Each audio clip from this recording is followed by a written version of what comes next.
be said. It is not right. A woman is an adult female, and the court has made that absolutely clear. I actually welcome you when I was about 5 or 6 years old. Okay. And we were in this wildlife park in a grey Morris Minor. This rhino started chasing us. There's me and my sister in the back seat. Right. It was like something out of Jurassic Park. Yeah. We were turning around saying, "Believe it, Dad. Just put your foot down, Dad. We're in a field. Put your foot down." This rhino was chasing us. One from Mark here in Derby. Went on holiday for our first romantic holiday to Judicial years ago. Decided to take my girl into a petting zoo. I got a bag of food to feed the animals. A giant goat then went for me, putting its front legs over my shoulders and proceeding to headbutt me over a fence into one of the pens, covering me in the food and making my nose bleed.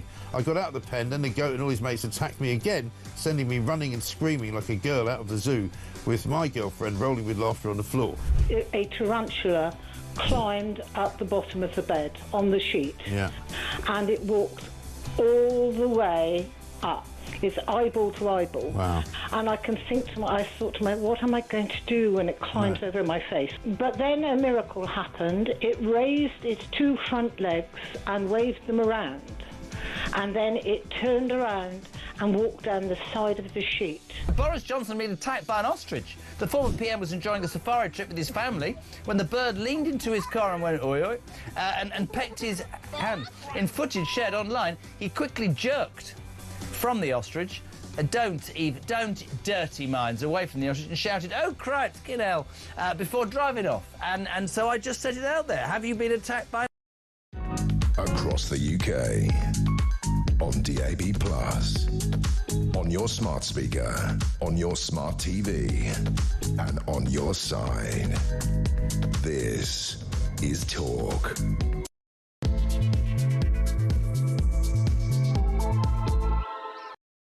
There you are. Good evening and welcome to the Political Asylum right here on Talk. I'm Kevin O'Sullivan and I'll be with you all the way until 10 o'clock. Stand by for 3 hours of news, views and topical debate. Get involved, get on the phone and call me on 0344 499 1000, or you can WhatsApp voice note me on the same number and I promise to play your message out. It is Bank Holiday Monday, May the 5th. Here's what's coming up. Britain celebrates its glorious history and toasts its greatest triumph. The victory over Germany that brought to an end the horror of World War II. An amazing memorial all over the country, especially in London, where the King and the royal family led the nation as we honoured the courageous heroes who fought and died for our freedom. But were the older people among the crowds also perhaps grieving for a patriotic country that we seem to have lost? We won the war because the people rallied behind the government and made great sacrifices. Do you think this would happen today? 03444991000.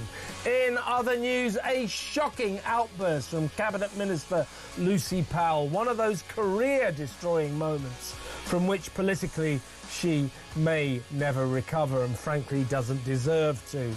Rounding on Reform commentator Tim Montgomery and dismissing the rape gang scandal as a dog whistle issue. A dog whistle issue. Unbelievable.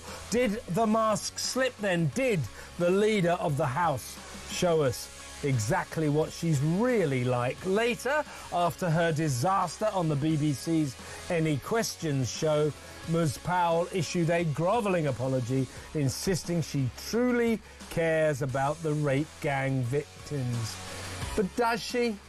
03444991000. Also tonight, convicted fraudster and former Transport Secretary Louise Haigh tells Keir that the way to tackle the massive rising threat from reform is to, wait for it, raise taxes. Thanks, Lou. Good luck with that. 03444991000. Plus, after sensationally taking control of 10 councils, Reform UK declares war on diversity and working from home. If you're a diversity officer, says Nigel Farage, I suggest you start looking for another job. Will you mourn the decline and fall of DEI a.k.a. diversity, equity and inclusion. 0344 499 1000. Also, why couldn't the BBC get the Harry interview right? A decent exclusive in which the preposterous prince disgraced himself and arguably displayed a whole host of psychiatric problems. But after some of Harry's deranged allegations, why the hell didn't the BBC offer Buckingham Palace and the Home Office their right of reply? A failure to follow basic journalistic principles for which the state broadcaster subsequently apologised. Unbelievable. I mean, you know, Cub reporters on their first week know to do that. You've got to offer people their chance to reply, their chance to give their side of the story. BBC just didn't do it. That bloke, that ginger nuts bloke, Prince Harry, just sat there for 30 extraordinary minutes making the most bizarre allegations, and the BBC just let it run. The interviewer didn't challenge him. They put it on for 30 minutes. It was a good exclusive, don't get me wrong. I think they were right to put it on, and I think they were right to lead their news schedule on it. But they sure as hell should have asked Buckingham Palace and the Home Office for their side of the story. Why on earth didn't the state broadcaster do that? 0344 499 1000. And finally, Kinsey Schofield joins me live from Los Angeles to look back on a woeful weekend that I think spelled the end of the last remaining remnants of the demented Duke of Sussex's credibility. Most of what he said in 30 minutes of bitter bile and fury was utter paranoid nonsense. Now he will probably never see his father, King Charles, again, and his kids will be deprived of the company of their loving paternal granddad, just like Meghan deprived them of the company of their loving maternal granddad. So both grandfathers, King Charles and Thomas Markle Sr., will probably never ever see their grandchildren due to their grandchildren's parents, who I think we're going to ask some questions about that couple. We really, really do. What's happened to Harry? What's gone wrong with him? Do you think it's down to Meghan? I do. Let me know what you think. 0344 499 1000. He was a happy soul. Everybody loved him. He hooked up with her, married her, went to America. Now he's miserable. He's sad. He blames everyone else for all of his troubles. He's paranoid to an extraordinary extent. I mean, everything is everyone else's fault, isn't it? You know, they're all out to get him. What has happened to him? And why has that happened to him? Do you blame Meghan?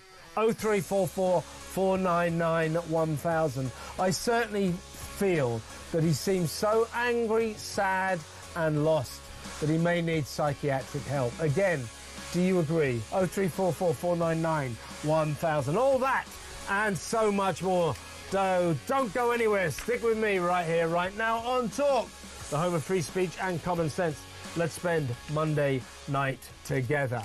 And right off the back, we were very pleased to be able to announce that Dame Andrea Jenkins will be joining us at 8 p.m. She, of course, had that remarkable victory in Lincolnshire when she was swept to victory as the Lincolnshire's new mayor, Reform UK mayor.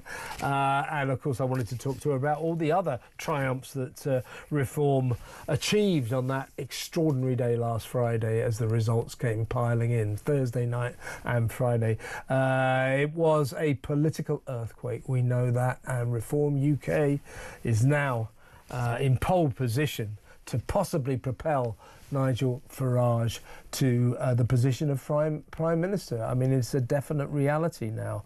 Whatever the others say, this is real, folks. So, of course, we were looking forward to Andrea coming on. I also wanted to talk to her about Reform's war on diversity, its war on working from home, kind of a Trump-style declaration of war on wokery.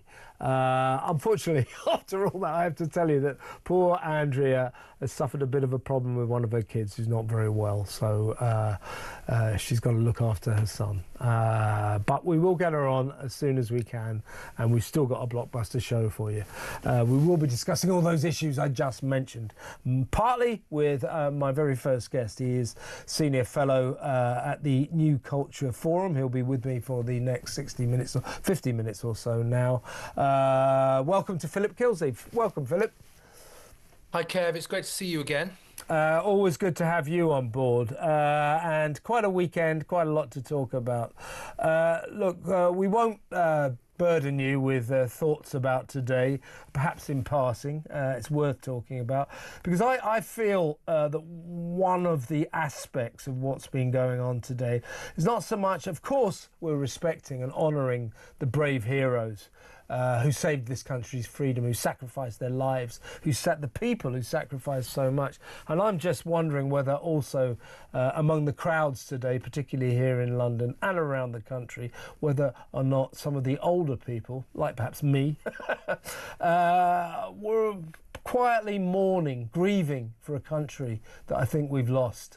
I'm not sure that spirit, the spirit that this country showed when we went to war with Germany, is still there, whether or not the entire nation would mobilise behind the government and help to win the war. We won the war because the nation backed the government. I'm not sure it would happen again, but perhaps we'll refer to that along the way. But first off, let's go to some basic politics, bad politics, by the Leader of the House, Senior Cabinet Minister, very seasoned politician, Lucy Powell, who on Friday appeared on the BBC's Any Questions, good programme on Radio 4, the kind of radio version of Question Time on BBC One, if anybody's not aware of it, long-running programme. Also on that programme was a friend of this show, good guy, former Tory commentator, very prominent Tory commentator. He founded the Conservative Home website, Tim Montgomery, who has, over the past few months, switched to Reform UK, partly in dismay over the migrant crisis. He just feels Nigel Farage talks for him more than the Tories of today do. Now, Tim made a point. He was making a point saying to Lucy, I don't know if you watched Channel 4's harrowing documentary, Grooming, a National Scandal. And she responded in the most career-destroying way, a really, really strange slipping of the mask, if you like. Let's just remind ourselves of what happened. So here it is, Tim Montgomery talking, and make a note of Lucy Powell's breathtaking response. I don't know whether you saw the documentary on Channel 4 about rape gangs over this. We want to blow that little trumpet now, do we? Yeah, okay. There was a real issue. Let's get that dog whistle out, shall we? Okay, Lucy. Yeah. The councils, there were so many people who were so afraid for good. Can I just finish the point, just for 1 minute? Finish that point, Tim, and then I'll bring in Helen. Look, there were so many people in local government, in the authorities, who, for good reasons, were worried about upsetting community tensions, that those girls went undefended. Now, there were good reasons for it, but no one has still been brought to justice for that. So you tell me, Lucy, that this isn't a culture in local government. It's just not true. Dear. Helen Morgan? I think it's a total failure to understand how local government operates. Well, there you are. I think a career-destroying moment, and I think it's when her mask slipped. These politicians... Now, I'm not saying that there aren't people in the Labour cabinet who don't genuinely feel sympathy for the victims of the grooming gang, the rape gang scandal. 250,000 vulnerable young white girls viciously raped and used like animals by predominantly Pakistani origin Muslim men, gangs of men. I think there are people in the Labour lineup who genuinely care for them. But we've seen too many examples lately from this party indicating that they don't really care.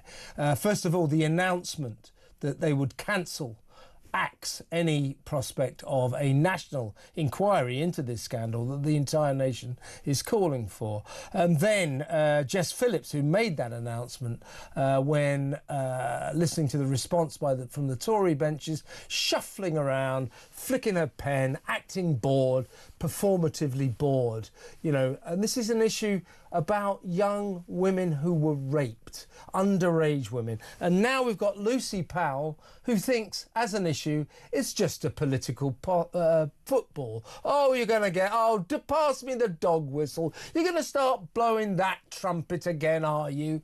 I don't think people will have liked that one bit. Do you, Philip? No, I think it's not just what she says. It's as you say, Kev. It's how she says it. It's the sneering contempt that those horrible words were delivered with.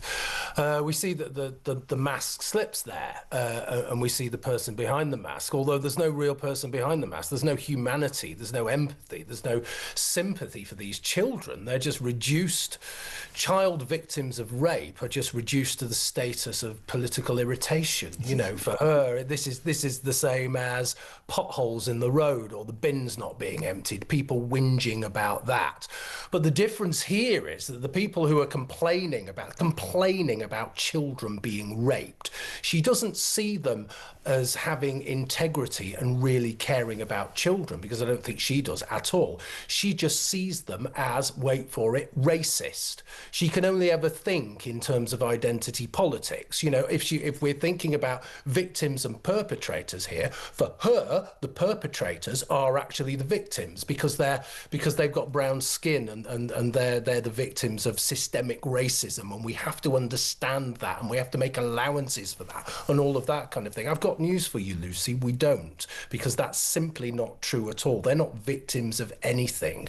They are perpetrators of the most vile crimes, and these are the most vile sex crimes of our history. I was going to say of the post-war era, but no, come on, these are the terrible crimes of our history. And I keep coming back to this thing. It's this contempt, this utter contempt that they have for the British people, and particularly for white working class people. You see it time and time again, don't you? We saw it with Brexit. That was, a real absolute iteration of that kind of thing. We see it with reform, and we see this sense of real hatred, class hatred, and I think people are just getting so sick of it, and people are I think shocked at what is coming out of these politicians' mouths. Every time we've talked on this show, how many times have we had these stories in which we're just flabbergasted, and I'm almost speechless when I find out how much money they're wasting, how they don't care about the people they're supposed to represent, and now how they're turning their backs on children who are being raped. Exactly right. And as far as Lucy Powell is concerned, what Tim's doing, she sees Tim as some sort of big political opponent of Labour. Well, Tim isn't actually a politician. In fact, he's a friend of mine, and he strenuously resists attempts to turn him into a politician. He doesn't want to be an MP. He wants to talk about politics. So technically, he's not a sort of opposing politician to Lucy Powell. But Lucy Powell sees him as somebody from Reform, somebody from the right, as Labour would always say, the far right. And she thinks that as far as he's concerned, the grooming gang scandal, the rape gang scandal, is merely a device to hit her and Labour over the head with. That's the only way she looks at the grooming gang scandal. Tim looks at it as one of the greatest stains on this nation's history ever. 250,000 vulnerable young white girls treated like animals, like sexual playthings, by grooming gangs all over the country, mostly made up of Muslim men of Pakistani origin. And by the way, Philip, it is still going on. It is that mindset, the thought, that this grooming gang scandal, the ordeal that these girls went through and are still going through, to be honest with you, to her, that's nothing. This is just a football to be kicked around in the stadium of the House of Commons. It's just disgusting. It's funny, isn't it? Because what you see is her projecting herself onto somebody else. Her concerns, she's projecting her concerns, which are purely political, which are purely about herself, about her party. She's projecting those onto Tim, and I know Tim as well. And you know, he's absolutely. We talked about integrity. He's full of integrity. You know, so again, it just shows us what these people are. And I'm making a kind of little scrapbook of all of these instances, all of these terrible things that these politicians are saying. Every time the mask slips and we see them.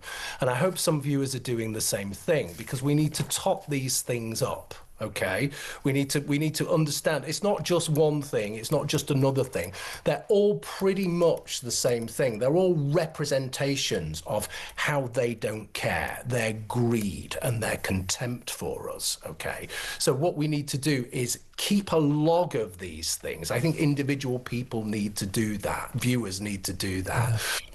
And hold them to account. The only thing we can do is hold them to account at the ballot box. Okay, and last week, with Reform sweeping to these amazing victories, which was some of the best things I've ever seen, we need to keep that in mind and push forward and make sure we finish the job, because they need to go. We finish the job in 2029, if not before, but we need to keep it all in mind. Of course, they'll keep reminding us, because they'll keep doing these ridiculous, egregious things. But you know. Politics, next week people will forget about these things. We mustn't do that. We must change. We must remember. We need to keep in mind also, Philip, that Lucy Powell said this on Friday when the Labour Party was sulking, was in a furious sulk because the nation had delivered its verdict on its government so far. The most stunning awful verdict that any government could ever have suffered. An absolute statement on how much the people of this country are sick and tired of this lousy Labour government. So she's all sulky and angry. That's why she did it. She went on, of course, subsequently. By the way, Health Secretary Wes Streeting, he realised that this was more than a howler. This was a shocker. It was a shocker for Lucy Powell, and it was a shocker for Labour. He immediately issued a statement saying, sometimes politicians say things in the heat of debate that come across badly. You could say that again, Wes. He went on to say she's mortified and she would not want people who've campaigned on or been victims of these appalling crimes to think she was in any way trying to undermine those experiences or those arguments. Blah, blah, blah. Powell, she said her grovelling apologies was, I was challenging the political point scoring. He wasn't politically point scoring. He asked her, did you see Grooming, a national scandal on Channel 4? Oh, we're going to blow that little trumpet, are we? Oh, pass me the dog whistle. Shame on you, Lucy Powell. Shame on you. She went on to say, I'm sorry, I regard child exploitation and grooming with the utmost seriousness. I am sorry if this was unclear. Good God, it's pathetic, isn't it? I mean, look, they've been clubbing us over the head with a TV show called Adolescence, which was actually fiction, okay? And they were putting that at the centre of their education policy for a time, okay? This is actually documentary.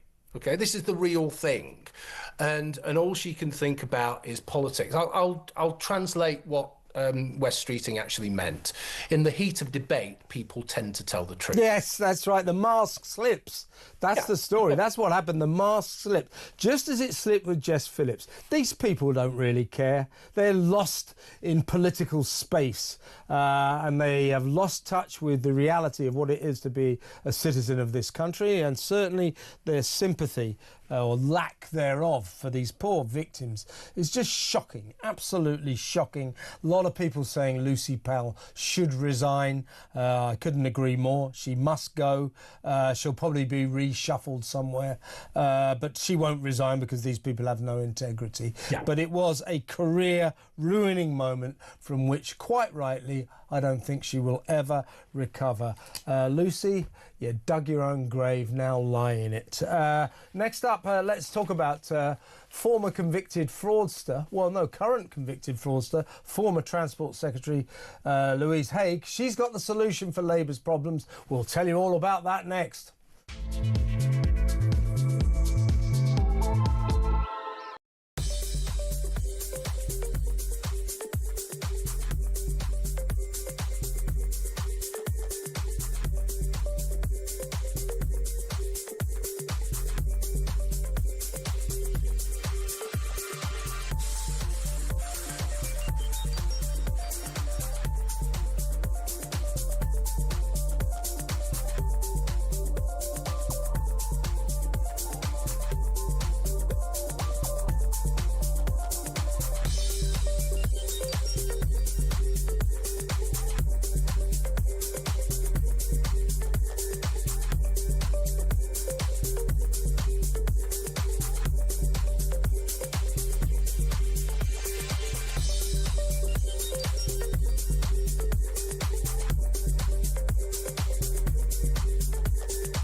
What was that, Mike? What was that? Oh, my God. Well, does this man have anyone protecting him in the media space? I mean, where's your publicist that steps in and says, we promised you 10 minutes, it's been 30? Yeah. I mean, I could go on and on when it comes to the contradictions, when it came to the oversharing. Yeah. This is the third time the man has told us that his father doesn't take his calls anymore, by the way. Don't forget, in the Netflix series, Meghan actually says Harry lost his dad. Yeah.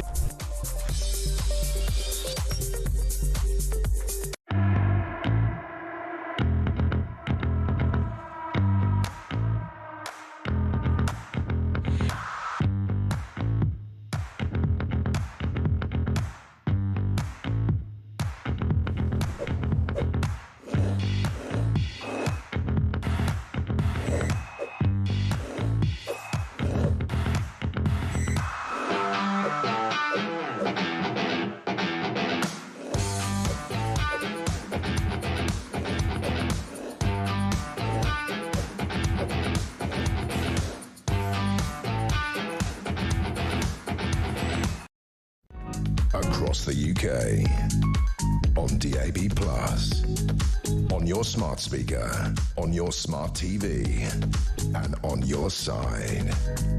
This is Talk. Welcome back. I'm still talking to senior fellow from the New Culture Forum, Philip Kilsley. Philip, just moving on from what we were just talking about, I was comparing Lucy Powell's moment, letting the mask slip, to do you remember in the 2010 election campaign when Gordon Brown basically lost the election by being overheard calling to a working class woman who'd raised some concerns with him a bigoted woman. That lost him the election. These Labourites, all of them, like Oxbridge educated North Londoners. Okay, Gordon comes from Scotland, but you know what I mean. It's the Guardian reading dinner table circuit. When they let their mask slip, just as Lucy Powell did, just as Gordon Brown did, it's an insight into what these Labour politicians really think of the working classes, isn't it? Labour Party for a long, long time now has been the party of the upper middle class, and I mean their main takeout, actually, it was Richard Bergen who said this. The main takeout from the catastrophic local elections last week was that they were hemorrhaging voters to the Greens and Lib Dems. That's right. No, you weren't. No. That's what they're really concerned about. They're not concerned about the oinks. You know, they're not concerned about the people who are going to vote for reform. They don't care about those. They don't actually want them. They find them embarrassing. They're not well educated enough. They're low information. They're gammon. They're all of those things. You can imagine the way they talk about them in private, can't you? Yeah. Because the 2010 instance you've just talked about there is classic. You can imagine it completely. What they're really concerned about is the bleed away to the Lib Dems and the Greens. And for me, that just summed it all up massively. And Richard Bergen, of course, who was supposed to be a working class hero there, and he said that in Leeds. So there's real, there is no integrity at all. If Labour, Philip, are going to go around thinking, oh my God, the lesson we learn from these election results is we're in trouble from the Greens and the Lib Dems, then they are in massive trouble. Don't worry about them. I think you'll find reform might be your major problem. To wit, the convicted fraudster and the former Transport Secretary, who the Prime Minister knew very well was a convicted fraudster when he appointed her to that highest office of state. She's now, of course, had to step down due to her criminal past. Anyway, she's written a piece in the Times today saying she knows how to deal with the threat from reform. It's that Labour must avoid, quotes, a naive lurch to the right.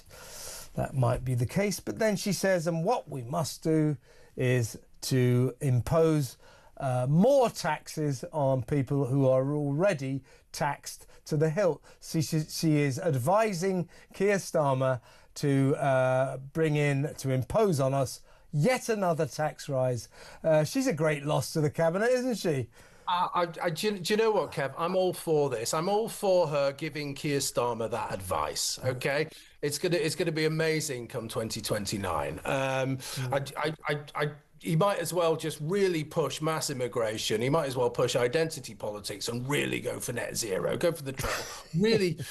Really push it. Let's get rid of him quickly. I mean, just look at her, for God's sake. Really? Would you take advice from her? I certainly wouldn't. She's a criminal. She's a convicted criminal. Of course I wouldn't. She's a criminal. I love we could say this about the former Transport Secretary. She's a convicted fraudster. Unbelievable. I mean, Starmer knew about it when he appointed her, so he's only got himself to blame. But this advice she's giving is indicative of what they think on the left of the Labour Party. And again, it is more of this Labour rhetoric, this Labour narrative, which is basically sod the people, they'll have to put up with whatever we decide to do. That's why they took such a shellacking last week, and too many of the Labour Party still don't realise that the reason they took such a shellacking is that the people are sick to death with being kicked around by these liberal lefties from London who aren't interested in anything that the ordinary Brits want. And that's why they're suffering. And if they don't interpret it in that way, they are lost. You know what? There's something, isn't there? Anybody who uses the phrase lurch to the right, ridiculous cliche, people should just stop listening to them straight away. I'm sure people do stop listening to them straight away.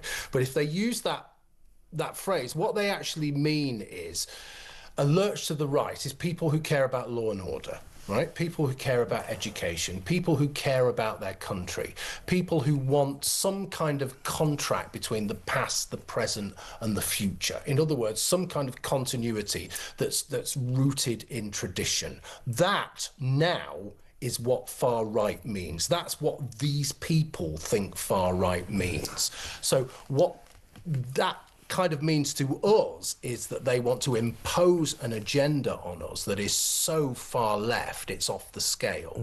So we have to understand what that term means. And of course people do. I mean, they've reduced language to nothingness now because it serves their purpose, but it also serves our purpose as well. And people should not be ashamed or frightened of being called far right anymore, because it's meaningless. It doesn't mean what it used to mean. It doesn't mean you're a neo-Nazi anymore or anything like that. It means you care about your family. It means you care about your country. It means you want to pay tax, and it means you want to contribute to society. That's what they think far right means now. And okay, I'll take it. If that's what it means, all right, then I'm far right. Call me far right. I don't care. That's the attitude we've got to have. That we've got to push back on this, okay, because people are frightened of being called these names by these people. And if someone who's got flame red hair or bright blue hair is calling you far right, believe me, you're in the right and they're in the wrong. Well, I hope that Keir Starmer, two-tier Keir, takes Louise's advice and imposes yet another tax hike on the nation, because that will put a massive nail in Labour's coffin, which is already full of nails. So they're going down and down again. I thought it was extraordinary when Keir Starmer said, you know, a lot of prime ministers would say lessons learned, but I'm not like that. I'm going to tell you, I get it. The people asked for change and we must deliver change. Yeah, they did ask for change. Are you telling me, Starmer, that you looked at those results last Thursday and Friday and your interpretation is that people want your kind of change, Labour's change? I suspect, you call me naive, that the kind of change they want is the kind of change that Reform UK will bring. In his quieter moments, surely our Prime Minister isn't so stupid enough not to realise that. They want change back. Actually, people want change back to how it used to be. People want change back to how it was in the 90s and the 80s. People are really, someone made a really good point about this. People are really nostalgic about the 90s now, the 1990s. I was there in the 1990s, so were you. It was a pretty bland decade. No one thought anything about it. That's not actually true, Philip. I was actually born in 2001. It's not a hard line. I'm sticking to that. Yeah, but people, people look upon that decade now as being a beacon of freedom of speech and sense and joy and happiness and all the rest of it. And if you look back, it actually was. People were so much happier because we didn't have all of the change that they've implemented since then. We didn't have identity politics.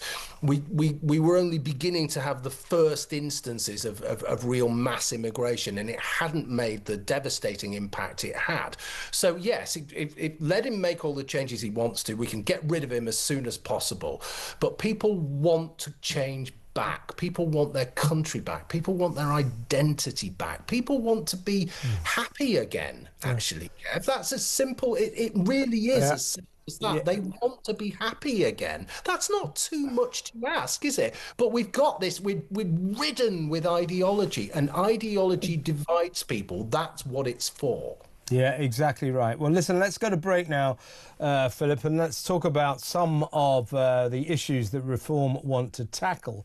They've got 10 newly created councils. Quite a performance. They've got 10 new councils that they control from nothing, from a standing start of nothing. They've now got 10 councils, some of them pretty damn major, Kent, Durham, etc. And they're going to be ringing the changes. We'll talk about that after this break.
across the UK. On DAB+, on your smart speaker, on your smart TV, and on your side. This is Talk. Welcome back. I'm still talking to the Senior Fellow at the New Culture Forum, Philip Kalesley. Philip, let's talk about some of Nigel Farage's Reform UK plans. And he's sounding very much like sort of Elon Musk or Donald Trump at the moment. Quite extraordinary that they have gone from nothing to controlling 10 major councils around the country. I mean, in Kent, where I have a lot of friends, they're absolutely shell-shocked. I would suggest, because that was true blue Tory, I would suggest that's because Kent is on the front line of the migrant crisis and the good people of Kent have had enough.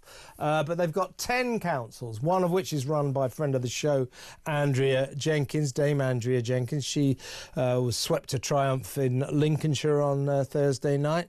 She was going to come on the show, but she's got a sick kid tonight. But what I wanted to ask her, obviously, was will she be bringing in what Nigel said his councils would do? And that is, he said that they will cancel DEI. There'll be no more diversity. He said there will, if you're a diversity officer for one of these councils, he suggests you start looking for another job. He said there'll be no working from home. And that every council that Reform runs would go into legal battle with the government to try to stop migrants being posted, accommodated, billeted in local hotels. So he's talked the talk. You know Nigel Farage, I suspect he'll go hell for leather to walk the walk. But I think, we'll play a clip, by the way, of him making this declaration in just a second. But I think that's what the people of this country want to hear. I think they want to hear no more of this diversity nonsense, no more working from home. Let's be a proper country. Let's close our borders. Let's not make every single borough in this country a home to thousands and thousands of foreigners who arrived here illegally that we, for some reason, embrace as if they were long-lost friends. People have had enough of this. And if he can come through with all of this, I think it'll be good news for Reform. I think it'll be brilliant news for Reform, and he really does need to come through with it. Brilliant that Andrea is saying all of this thing, and I think she will follow through on all of this. They need to be seen to be really trying, and it's those two things. It's immigration and identity politics. As I was saying before, those are the two things that are making us miserable. And so Nigel has this knack of being able to focus very specifically on the key things that the electorate are really, really concerned about. He has to follow up. Now, councils can only do so much, okay, but they need to be seen to be trying, okay, because they will have some successes, but they're bound to have some failures as well. That's okay, as long as they're doing their best, because what Reform need to be doing on the back of that is sitting down quietly in small rooms and thrashing out policy that will then help them with all of this stuff in the future. Okay, that is really, really important, because we are possibly looking at Nigel Farage as Prime Minister and reforming government. So they need to be able to do that. They need to be able to present the policy. They also need to be able to deal with the human rights lawyers. Now, they might not be able to do that on a local level, but they will be able to do that on a national level. And they need to communicate that preparation, that stuff that's going to happen, okay? That's in terms of policy. What they also need to do internally, in terms of governance, is sort themselves out and be able to have disagreements in a way that allows them to function, and have systems which allow people to be able to speak and express ideas, because that's the way you get really, really good policies. So if all of those things come together, first locally, but prep on a national level as well, this is going to be superb. And in some ways, I know I come across as very despairing on some of these points, some of these stories that we talk about, but it looks really good at the moment, and I haven't felt so optimistic for quite a long time, actually, and Nigel and everybody else are making the right noises. So let's just hope and pray that they follow up on them in a proper and organised way. Yeah, as I say, they've been talking the talk for a long time now, and people like the sound of what Nigel Farage, Richard Tice and all the gang say. Quite clearly, we know this from the results last week, but they do need to showcase that they can also walk the walk. They've got to now prove they can govern. Now, I like what he said about getting rid of DEI, getting rid of working from home, but he's got to bring it through. And also, Zia Yousaf, the Reform chairman, said something very interesting. He said they're going to challenge all of these hotels, these asylum seeker hotels, on the grounds that, in actual fact, to go from hotel to asylum seeker refuge is a planning issue. It's a different use of the building, and they're going to go down that legal route. They're going to challenge these places legally, which will be very, very interesting. And if they succeed, or even if they begin to succeed, let me tell you, a lot of local communities are going to go, good for reform. Carry on the good work. It's what's extraordinary about this. It's the nature of the earthquake. We are on the cusp of a common sense party being in control. It already is in control of a lot of the country. And if they start sort of doing a Trumpian bonfire of the woke vanities, people are going to love it. They're going to love it. They've just got to do it, as you quite rightly say. Well, let's quickly remind ourselves of Farage talking about DEI. Then we'll go to break, and then we'll talk about Harry and the BBC. But first of all, take it away, Nigel. We are going to be quite radical. Work from home, forget it. If you're a DEI officer, I suggest you look for another job. So things are going to be different. We can't wave magic wands. We don't pretend to, but it'll be a very different approach to local government. Let me know what you think about that. 03444991000. Is that what you want? Let me know. After the break, as I say, Prince Harry and the BBC. Stick around.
What was that, Mike? What was that? Oh, my God. Well, does this man have anyone protecting him in the media space? I mean, where's your publicist that steps in and says, we promised you 10 minutes, it's been 30? Yeah. I mean, I could go on and on when it comes to the contradictions, when it came to the oversharing. Yeah. This is the third time the man has told us that his father doesn't take his calls anymore, by the way. Don't forget, in the Netflix series, Meghan actually says Harry lost his dad. Yeah.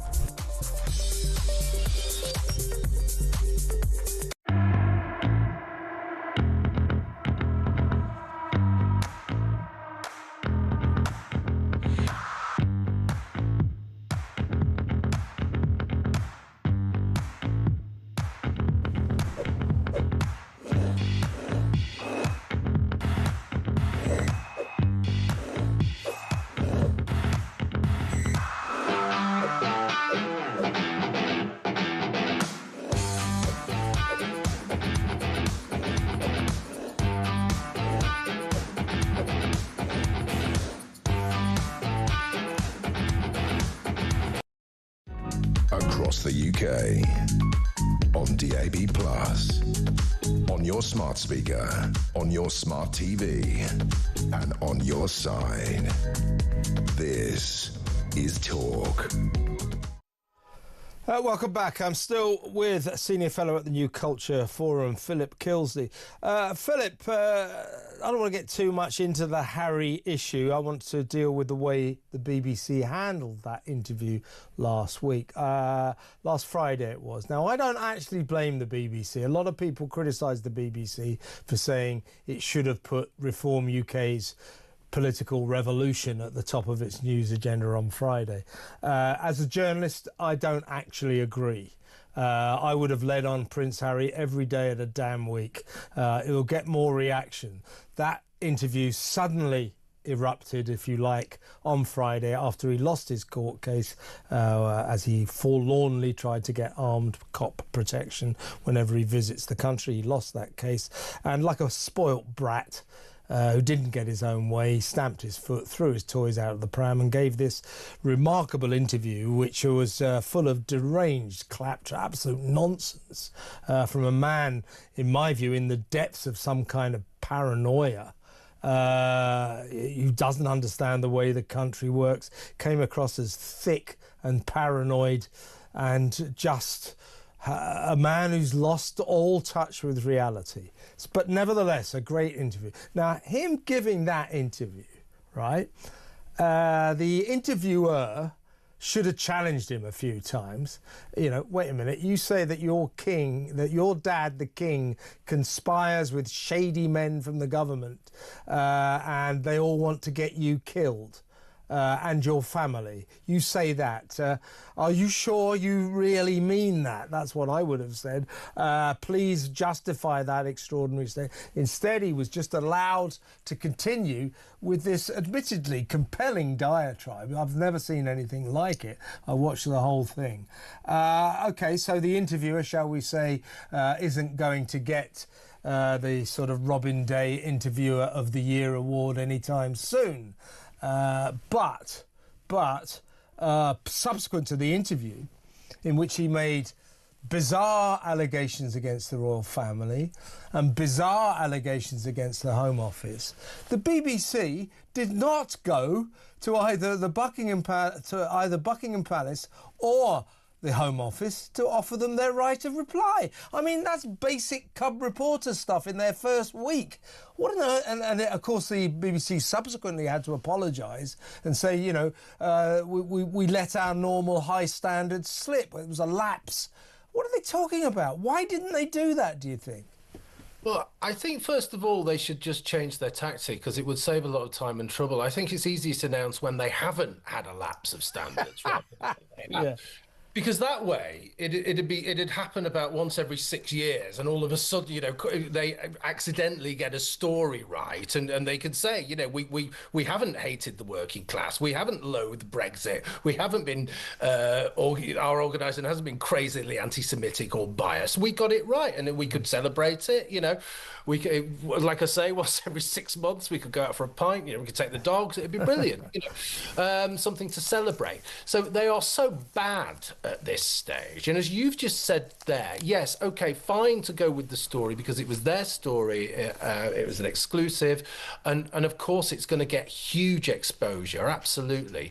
But if they cannot tell their story, if they cannot give the right to reply, these are, as you say, the basics, the absolute fundamentals of journalism. If they cannot do that, they are so lost.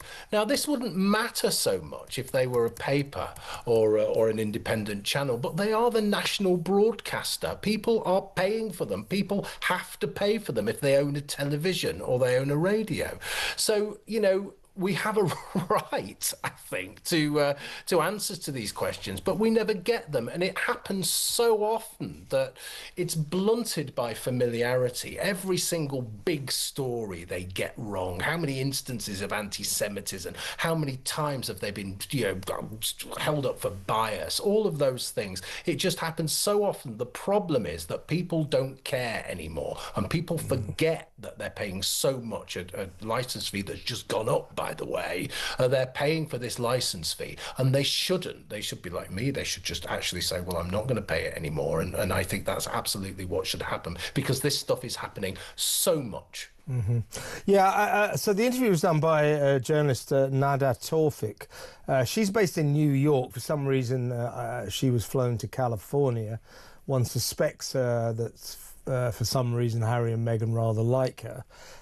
She gave all these interviews afterwards. My impression of Prince Harry during our exclusive interview. She should have actually given an explanation for why, when he said that the verdict of the appeal court was a classic establishment stitch-up, further insinuating that it was his dad and the government and the Home Office all sitting around making sure that he was kept unsafe, making sure that his family was at risk. Preposterous accusations that she didn't challenge him on. Fair enough. Well, it's not fair enough. It's bad journalism. However, he was ranting on, so even I might have let him carry on digging his own grave, I suppose. But subsequent to that, I mean, the allegations are like kind of weird. I mean, they are so off the scale bizarre that the fact that the BBC didn't think we'd better find out what Buckingham Palace's response is, we'd better find out what the Home Office has to say about this. The fact the BBC didn't even think to do this, it's just jaw-dropping. I don't know. I mean, what is going on at Broadcasting House? Have they forgotten the basic tenets of journalism? Well, I mean, all of this stuff is just veering into crazy conspiracy theory land, isn't it? You know, the kinds of things he was saying, and just not to pull somebody up on that. Yeah.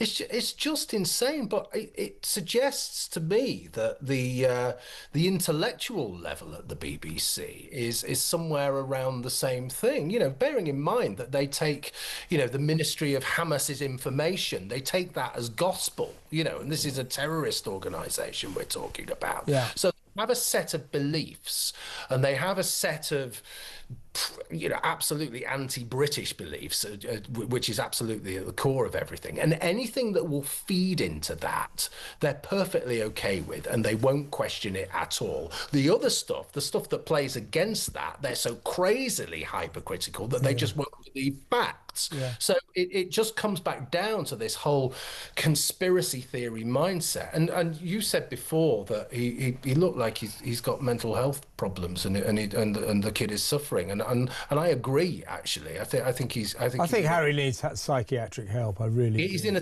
terrible place. He seems sad. He seemed lost. He seemed furious. He seemed disturbingly paranoid about everything. I don't think that man is in a right place mentally. No, and for the BBC to let this play out, and for let him to let him say all of this stuff without at least engaging is absolutely negligent on their part as well. So it just falls down on every single level. And I just keep coming back to this idea of the licence fee. We're paying for this. You know, I used to adore the BBC. I used to love the BBC. It was something to be proud of when I was growing up. Yeah. The BBC was something to be proud of, and all you have to do is look at the archive to see the quality. Now it's absolutely something to be ashamed of. Just to give you a little story, the BBC commissioned a documentary about life in Gaza. They get this documentary and they just put it on the telly. They didn't ask any questions about who was in it, namely that the main host was a kid who was the son of a Hamas terrorist, a Hamas minister. They didn't ask any questions, the BBC. Had to apologise afterwards. Harry, they don't ask any questions. They had to apologise afterwards. Do you see a pattern emerging? I do. Philip, great to talk to you as always. Come on again very soon, please. Philip Kilsey, a senior fellow at the New Culture Forum. Next up, Philip Ingram about today's remarkable VE Day celebration. Stay tuned.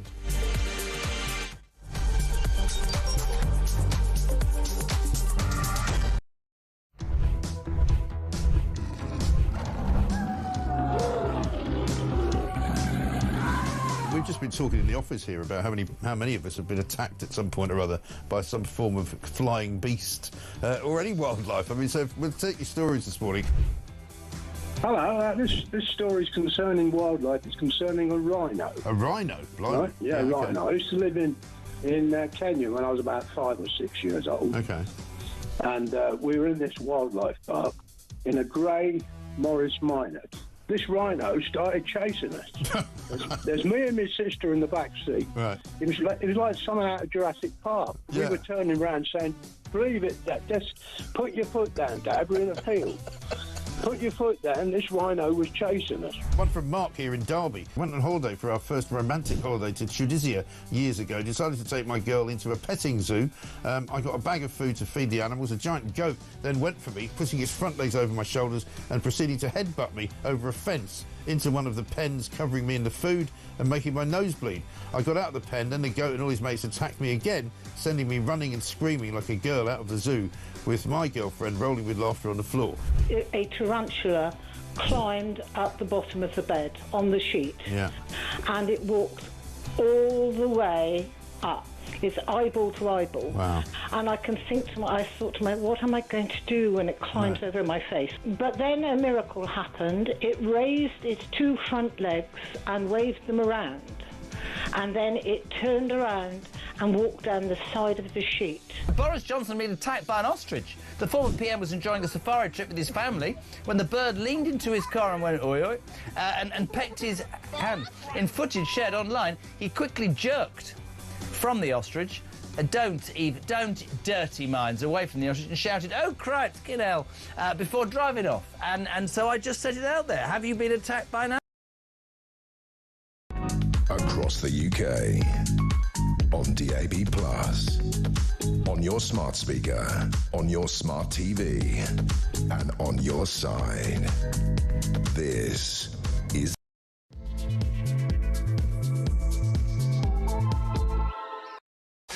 Welcome back. This was the moment where we're going to be talking to Lincolnshire's new mayor, Dame Andrea Jenkins, but unfortunately she's got a problem with one of her kids, not very well apparently, and has to look after it. And of course some things take priority even over the political asylum.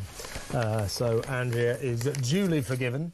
She has a very good excuse for not being here. It's a shame because it would have been a good night to talk to her, but she will be on later in the week, I promise you that.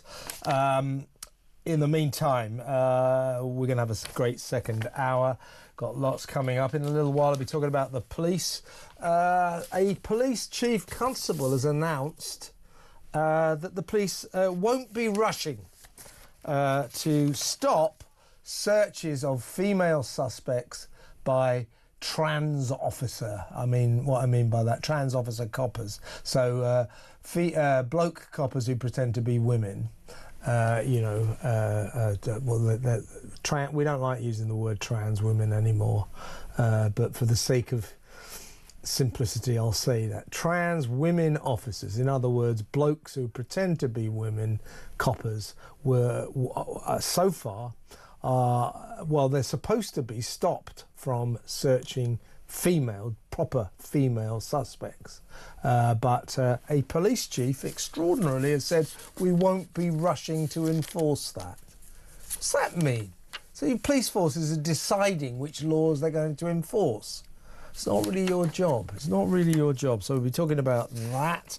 And later on, we're going to be talking to Isabel Oakeshott about the Reform Revolution, some of the dramatic policies that Nigel Farage and the gang want to bring in the 10 councils they've taken control of. I know a lot of people down in Kent, true blue county, has been forever, shell-shocked, stunned.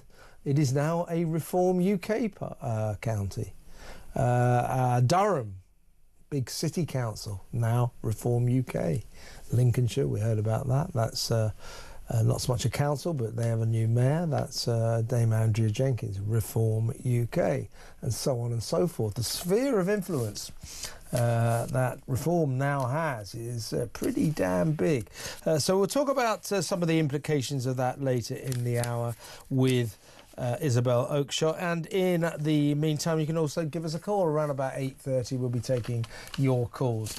You know what we're talking about. VE Day, of course. Do you have any memories, relatives, dads, granddads who fought in the war? Any stories? By all means, give me a call.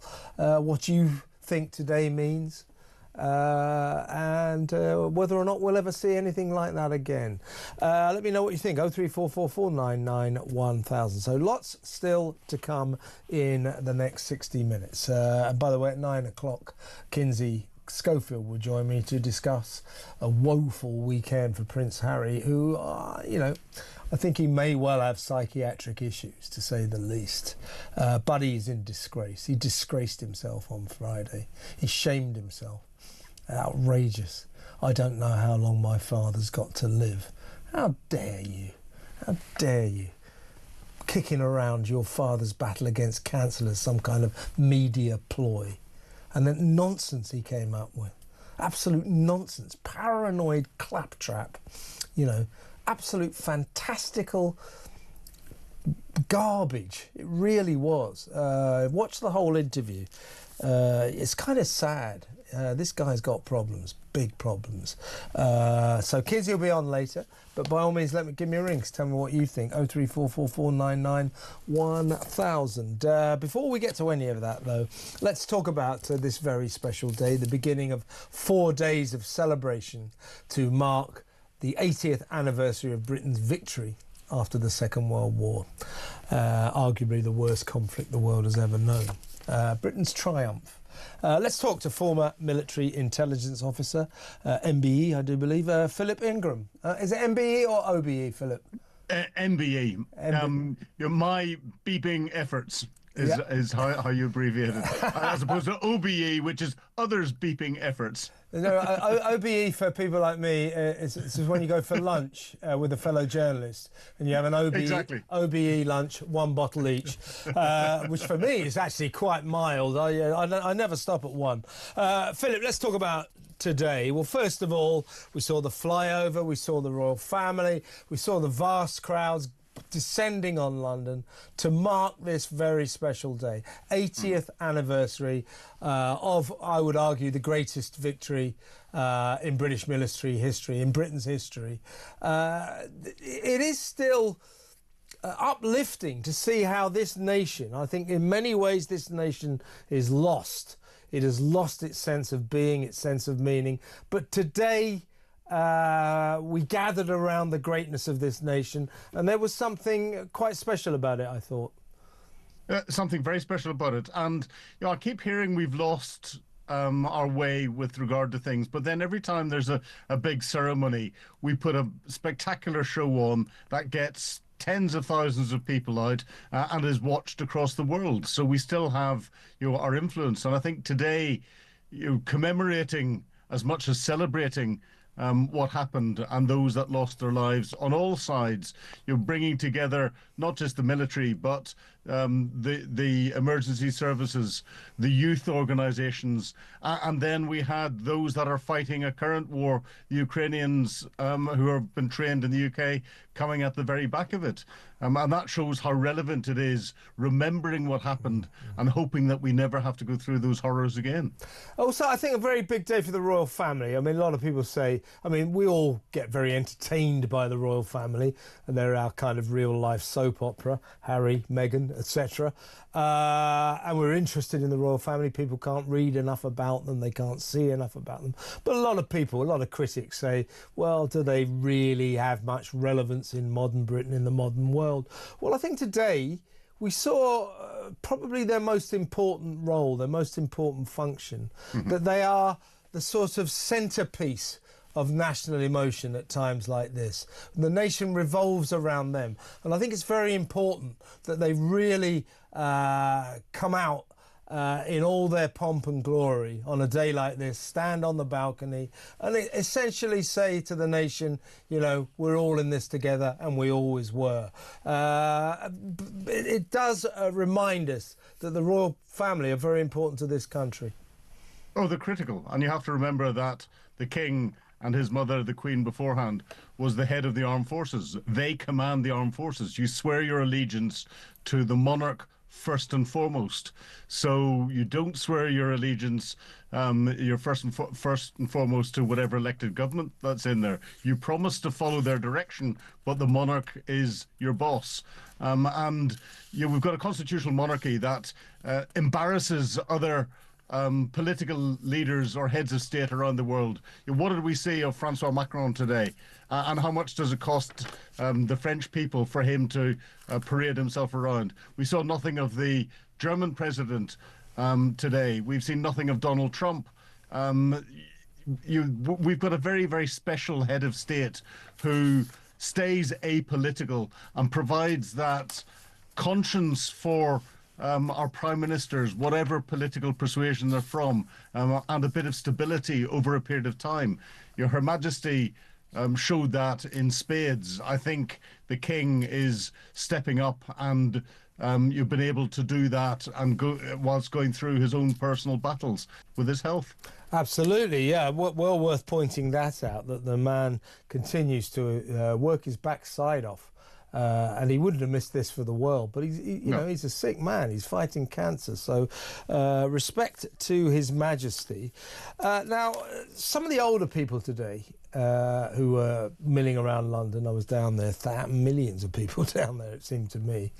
I wonder, amid their celebrations of our glorious past, amid them honouring the heroes who fought and died for our freedom, whether or not there's a touch of sadness in their souls. Are they grieving for a Britain we've lost? Would Britain be the same if we went to war again in similar circumstances? I'm talking about a generation, where kids of 12 years old pretended they were old enough to be in the army, where everybody signed up, where families, wives, children made the most incredible sacrifices, realising that this was the nation's darkest hour and they had to be a part of the war effort. If they didn't rally behind the government and our war against Germany, we could lose it. There was this sort of national awareness that it was time to step up to the plate. And we saw some of the veterans today, some of the still surviving veterans, remarkable old men and women, telling their stories. And I'm just wondering, I look at today's Britain, where the younger generation, their idea of bravery is saying something controversial in the Big Brother diary room. Do you think we've lost Britain past that glorious nation we used to be? Well, I think the good thing is that the young today don't have to experience, and I hope they never have to experience, what those that came up to the Second World War had to experience. I think if the same circumstances were there, where we were going to total war, people have no choice but to be called up and to either serve from a civil perspective or to serve in the military and prepare for things. Yes, life was much harder then. It's much easier now, but that's because of the sacrifice that's been put there. The one comparison I would put is if you look at what's happened to Ukraine. And Ukraine, the young will be of a similar generation with similar likes and wants and things to the generation that we have in the UK. And when it came to stepping up, and when it continues to come to stepping up, to volunteering to fight for the survival of their country, they're doing it at the moment.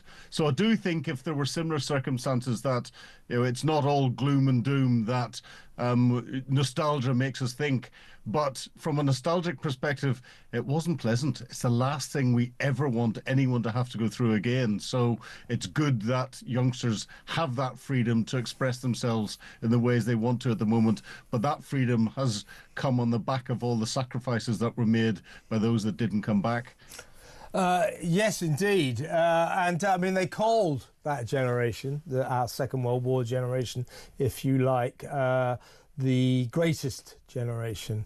I think to an extent that's because they were called up to the plate. They said they had to step up to the plate, and they did.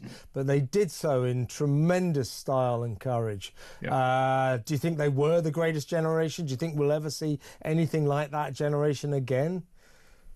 I think they had a focus. They had a single purpose, and the single purpose was the survival of the country and the survival of the way of life that we know it. And therefore, that in itself gives people this sense of direction. I don't think we've had to have that single purpose again, but there have been lots of conflicts since the Second World War which could have turned into something very nasty indeed, and the people have come together. It's just their little bitty conflicts, and people have stepped up to the mark and joined the services, whether it be providing a capability to deter the Russians in the Cold War, whether it be fighting in the Korean War, whether it be the Falklands War, whether it be in the Balkans, where people can now go on holiday to, because we've solved that problem out.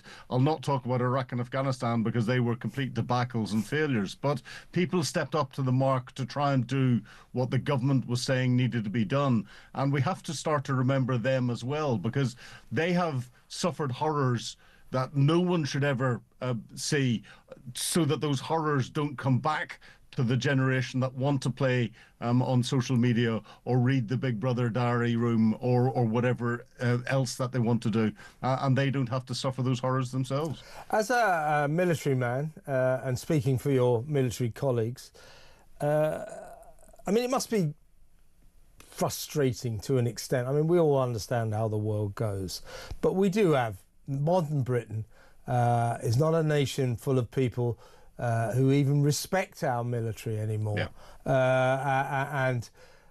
You know, you hear more and more people say, I wouldn't let my kids go to war, and kids say, I'm not going to war for this country and all that. I mean, that must be tremendously sad for those of you in our military circles. It's very sad. You know, I've walked down the street with my medals on, and people have said thank you for your service. I've also walked down the same street with medals on. People have spat at me and called me a murderer. You know, that's what the country is. Both have got the freedom to do that. They've got the freedom to do that because my colleagues and I, and those that went before us, and those that are going today and will go in the future, have ensured that we have the peace for people to have those freedoms of expression. And, you know, in a way, we feel proud of being able to bring those freedoms of expression into the country. It's sad when people abuse those freedoms to try and abuse other people, because we should have no abuse in society. And actually, I think every military person is probably the biggest the biggest pacifists that there are out there. The difference is, instead of protesting and waving flags for peace, the military will go out and fight for peace. Now, after the Vietnam War, America did suffer some similar problems, if you like, that veterans came back from the Vietnam War to find a country that didn't exactly thank them or embrace them. But generally speaking, Americans and America just automatically respects its military. Yep. Every time, I mean, I lived there for 10 years, every time they meet someone who's in the army or was in the army, they automatically they say, thank you for your service. Yep. Why don't we do that in this country? Because we don't get the leadership from the top. You know, in America, you know, it's from the top down. You know, if you've served, you get free medical care for life. You get programs to go into further education, so that whenever you come out, you can go back, retrain into a new role. You don't have to pay for it. You don't have to pay your education fees, and you can then go back and add your experience back into society again. And that starts with the wider government policy and the way America looks after things, and it goes through all of the American corporate policies. So you go to, you know, Disney World, or is it Disneyland in America, and you're a veteran, and you'll get special passes to go through and cheaper deals and everything else, and it happens across the board. Whereas in this country, once you have finished your service and handed your identity card in, you're forgotten. The military don't care. The government doesn't care. They keep coming out with little programs, and today the Veterans Minister launched a program called Valor. I've looked at it in detail and can't work out what it is. It's a soundbite for the government on the back of the publicity that's going around today, and that's really sad. But the Minister of Defence, it's Minister of Defence's veterans policy that veterans are responsible. The responsibility for veterans goes to three organisations: local authorities, the NHS and the third sector, i.e. charities. That means the government has washed its hands of them, and that's where the problem lies. And that's a scandal, Philip. That really is. Complete scandal. Philip, fantastic to talk to you, and thank you for your service. Philip Ingram there, former military intelligence officer on VE Day. Let me know what you think about VE Day. Have we lost the Britain that was, the Britain of the past, the historical Britain? I can't help feeling, I mean, you can't get too lost in sentimentality. Oh, we used to be so different and all that kind of stuff. But I just feel that the Britain that won the Second World War, that fought so hard and sort of propelled itself to a fantastic triumph, a fantastic victory for our own freedom. I can't help feeling that if the same set of circumstances happened again, and let's face it, it's looking fairly likely, whether or not we'll respond in the same inspirational way. What do you think? 03444991000. And by all means, if you have any great stories about your dad or your granddad or, you know, during the war, by all means give me a call. 03444991000. It's a special day, let's not forget. Next up, we're going to be talking about the cops. A small boat migrant who repeatedly punched 2 female officers has avoided jail because a judge told him that at 20 years old, his brain was not fully developed and therefore he got let off. These judges, we should be locking them up. Unbelievable. That next, stay tuned.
What was that, Mike? What was that? Oh, my God.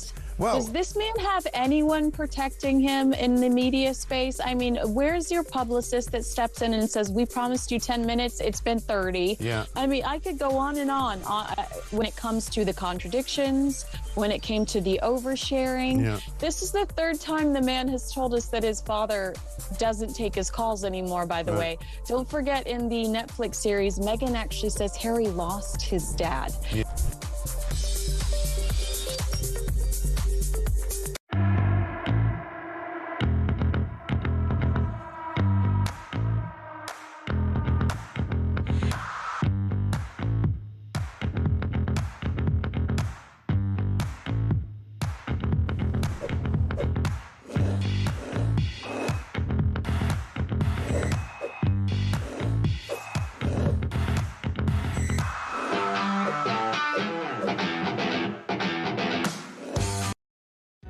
Across the UK, on DAB+, on your smart speaker, on your smart TV, and on your side. This is Talk. A quick personal note about the bravest man in broadcasting, James Whale, our own James Whale. MBE. He gave viewers to this channel. He is still working. He came into work on Saturday night to host his show.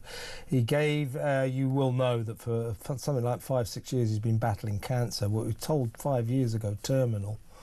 Was told he had weeks, months at best to live. But he's still going strong. Anyway, on Saturday night he came in and hosted his show, as always, with Ash Gold, and he said this: "I'm at the end of my cancer journey. There is no treatment I can have anymore. I'm hoping to go on for another few months, but as soon as I can't do the show anymore, I won't."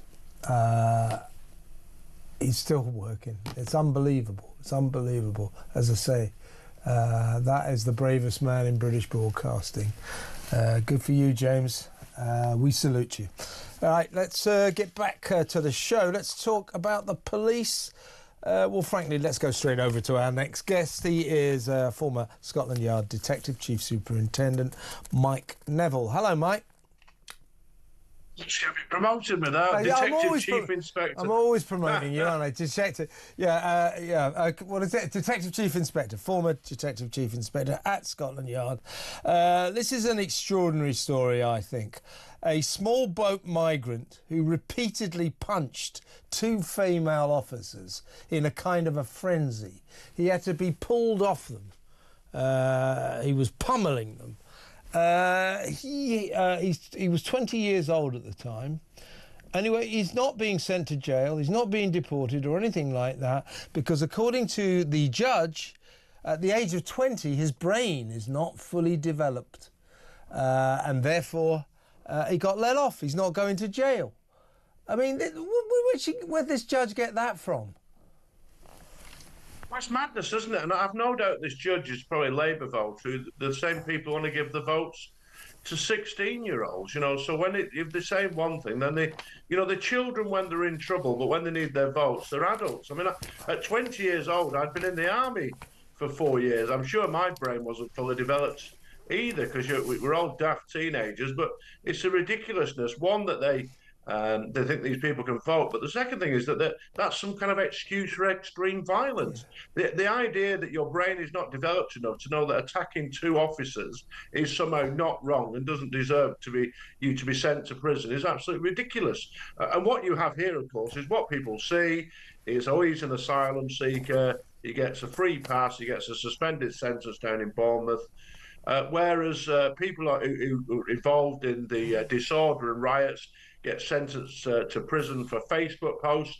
And it just adds to the public's belief in this 2-tier justice system, which isn't good for society at all. And it's just an utter scandal that somebody can really assault somebody, really hurt 2 officers and get a suspended sentence, while Facebook postings get you in jail. It's a scandal. How about kicking him out of the country? I mean, he's a migrant. He's a guest in our country. You can't behave like this. The ingratitude. Yeah, the ingratitude of it. His name is Tariku Hadgu. He's 21 now.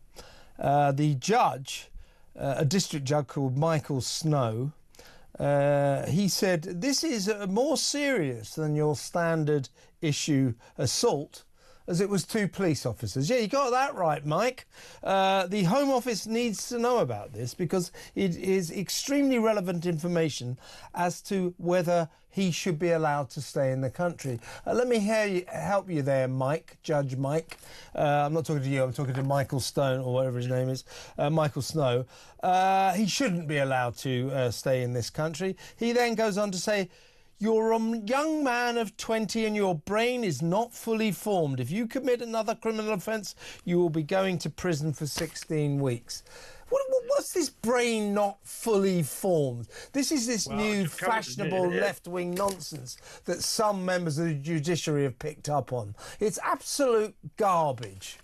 Now, how do we know he's really 20? How do we know he's not really 25 or 30? And the other thing, Kevin, of course, what message does it send out to those 2 police officers who come on duty, Their role is to protect the women public. police officers, and then they get a good hiding. You know, it just sends out a message that the police officers are not important. If we want our police to be respected, one of the things that can happen is that magistrates and district judges take firm action against those who viciously assault them, and suspended sentences.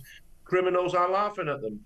Absolutely. Let me know what you think about that, folks.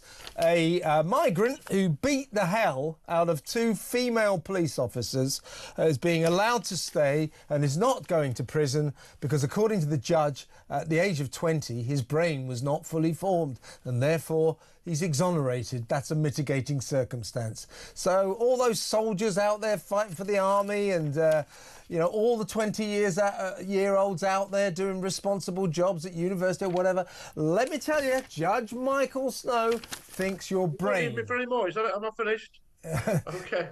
No, hang on. What's happening here? No, you're not finished.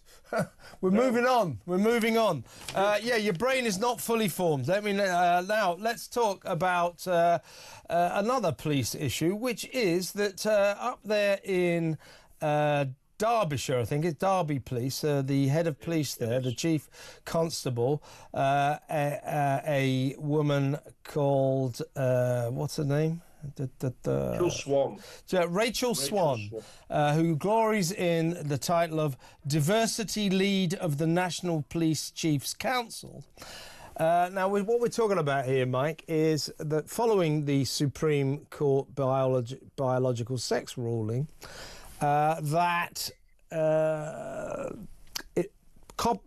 police forces are being called upon to stop trans officers, in other words, male officers who want to pretend to be women, from body searching real women. That seems pretty reasonable. Real women, biological women, suspects, ought to have the right to say, on balance, I'd rather not have a bloke, strip search me, body search me. Police forces have indicated, we'll go along with that. But what Brenda Swan said, the Chief Constable of Derbyshire, is we will not rush to halt trans officers' strip searches of women. So what we have here is a police force actively working against the law of the land. What the hell is that all about? It's quite incredible, isn't it, Kevin? Because for years, since 1984, the Police and Criminal Evidence Act has made it clear that men search men and women search women. That's the rules. And also, as you said, we've had the recent Supreme Court ruling which made it absolutely clear that there was no difference between gender and sex. And one of the things that really worries me here, having dealt with lots of criminals, 95% of criminals are men. The women who are often involved in crime, they're very vulnerable. They're often victims of domestic violence, they're involved in prostitution, or they are got mental health issues. And the idea that you'd have to add to their woes, to some man searching them and all this is completely unacceptable. And what it is, though, Kevin, is that this DEI is a cult. It is a religion, and people like Rachel Swan are signed up to it as the high priestess. And so even when the highest court in the land says this is the law, they're actively sort of trying to find ways around it. And we see this in the Labour Party, that people like Andrew Eagle came out straight away challenging it. She called it a catastrophe. She called the Supreme Court's decision that basically you define a woman as someone who's born a woman. Who knew? She called that a catastrophe. That's Angela Eagle, who's the immigration minister, I do believe. And I've written to Derbyshire Police several times and said I'll help you out, because it says in their latest inspection, what's called appeal report, that their investigation of crime needs to improve. So you'd think they'd be focusing on that, wouldn't you? Catching more criminals, making the people of Derbyshire, whether they're black, white, gay, straight or trans or whatever, making them safer by doing proper crime investigations instead of stuff like this. Well, Rachel Swan's lawyers, or the Derbyshire police lawyers, and all other police constabularies should talk to their lawyers, because every single female suspect who gets strip searched, body searched by a copper, a bloke copper pretending to be a woman, a trans officer, will have every right to sue, and they will succeed. They will make a lot of money. So Rachel Swan is potentially costing taxpayers a fortune here. And to that end, J.K. Rowling, a tireless campaigner for women's rights, has said that she will fund any real woman who sues the cops for being body searched by a pretend woman. I predict there may be trouble ahead, don't you?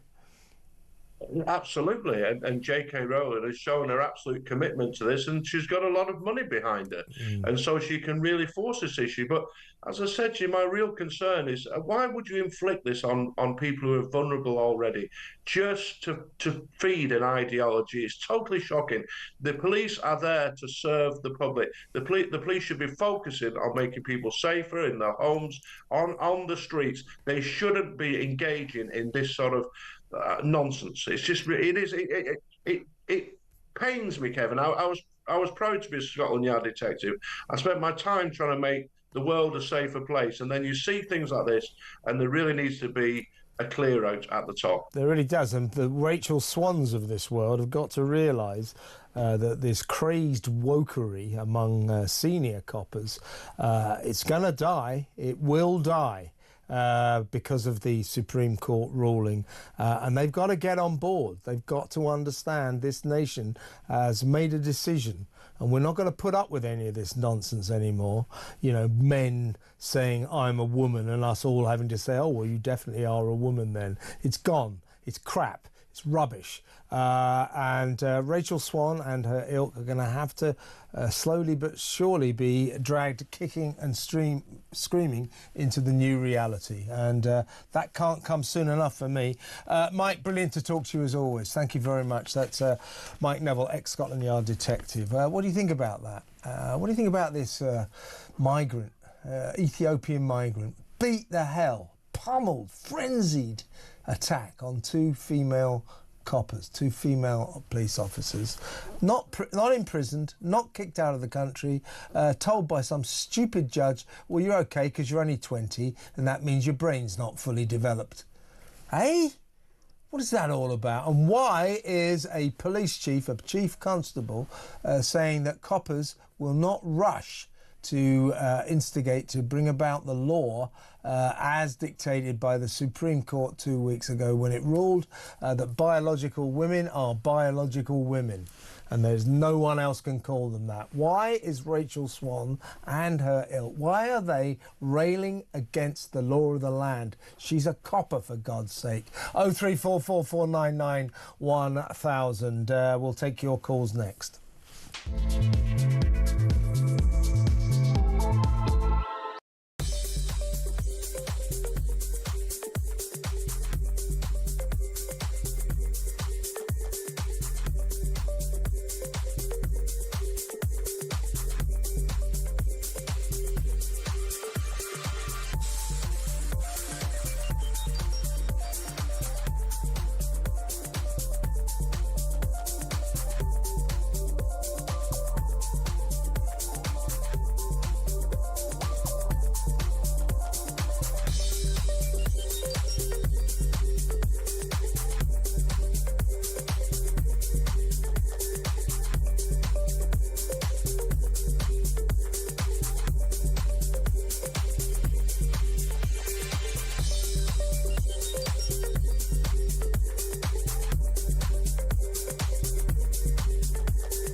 the UK.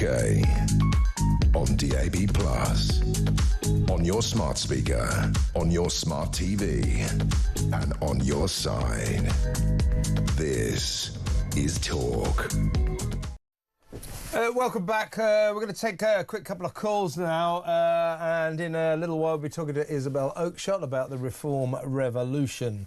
But Saeed is on the line from London, and he wants to talk about just that.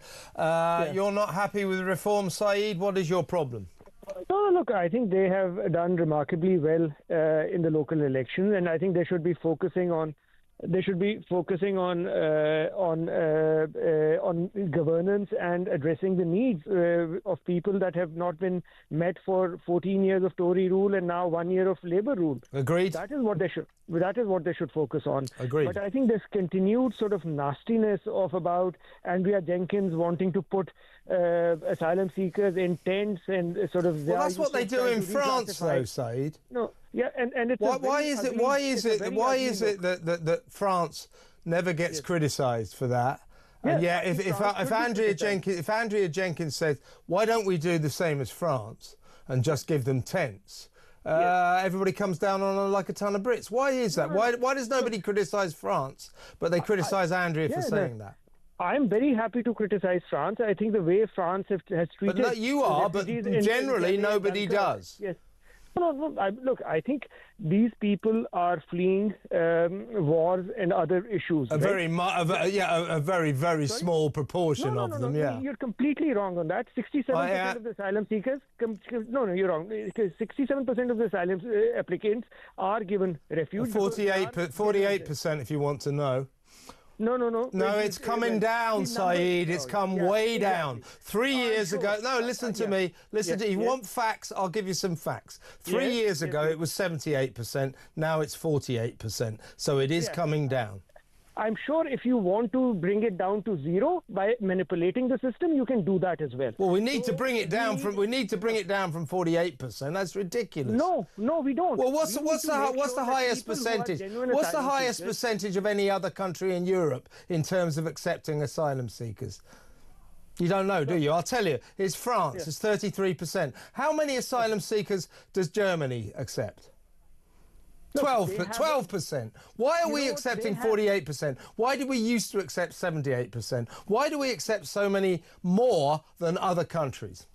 No, actually, yes, we do. We do. These are numbers. You know what?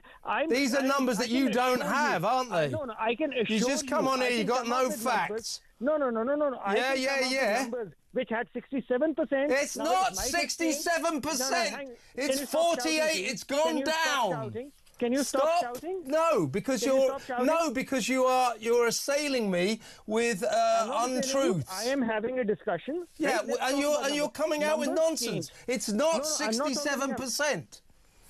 It's 48%, and Saeed, it should be a damn sight lower. Okay, you know what? I want a genuine refugee to be treated with respect and not put into tents. Can we agree with that? Oh, I'm not sure. Oh yes, no. I think so. The problem is, why should we give them 4-star hotels and houses and accommodation when all the French give them is tents? Why? We are not, because we don't let them work. And if we used to let them work. Don't want to let them work. They've got no right to work. They came here illegally. No, they're not illegal. They are illegal. They're illegal. They came on illegal vessels. No, that does not make them illegal. It does. It does. I gotta go. I can't stand any more of this crap. Thank you very much. Saeed there in London talking a load of rubbish. Next up is Isabel Oakeshott, who will not be talking rubbish, I can assure you that. So stick around.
was that, Mike? What was that? Oh, my God.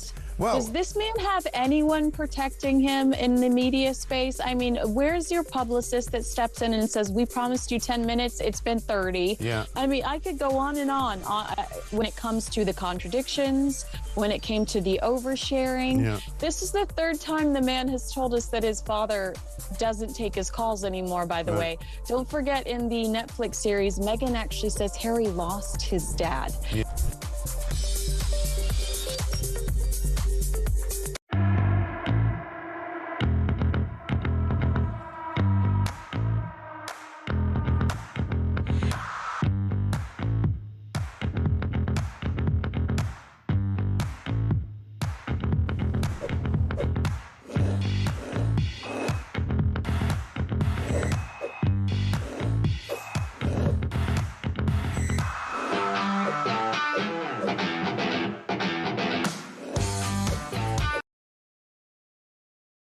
Across the UK, on DAB+, on your smart speaker, on your smart TV, and on your side.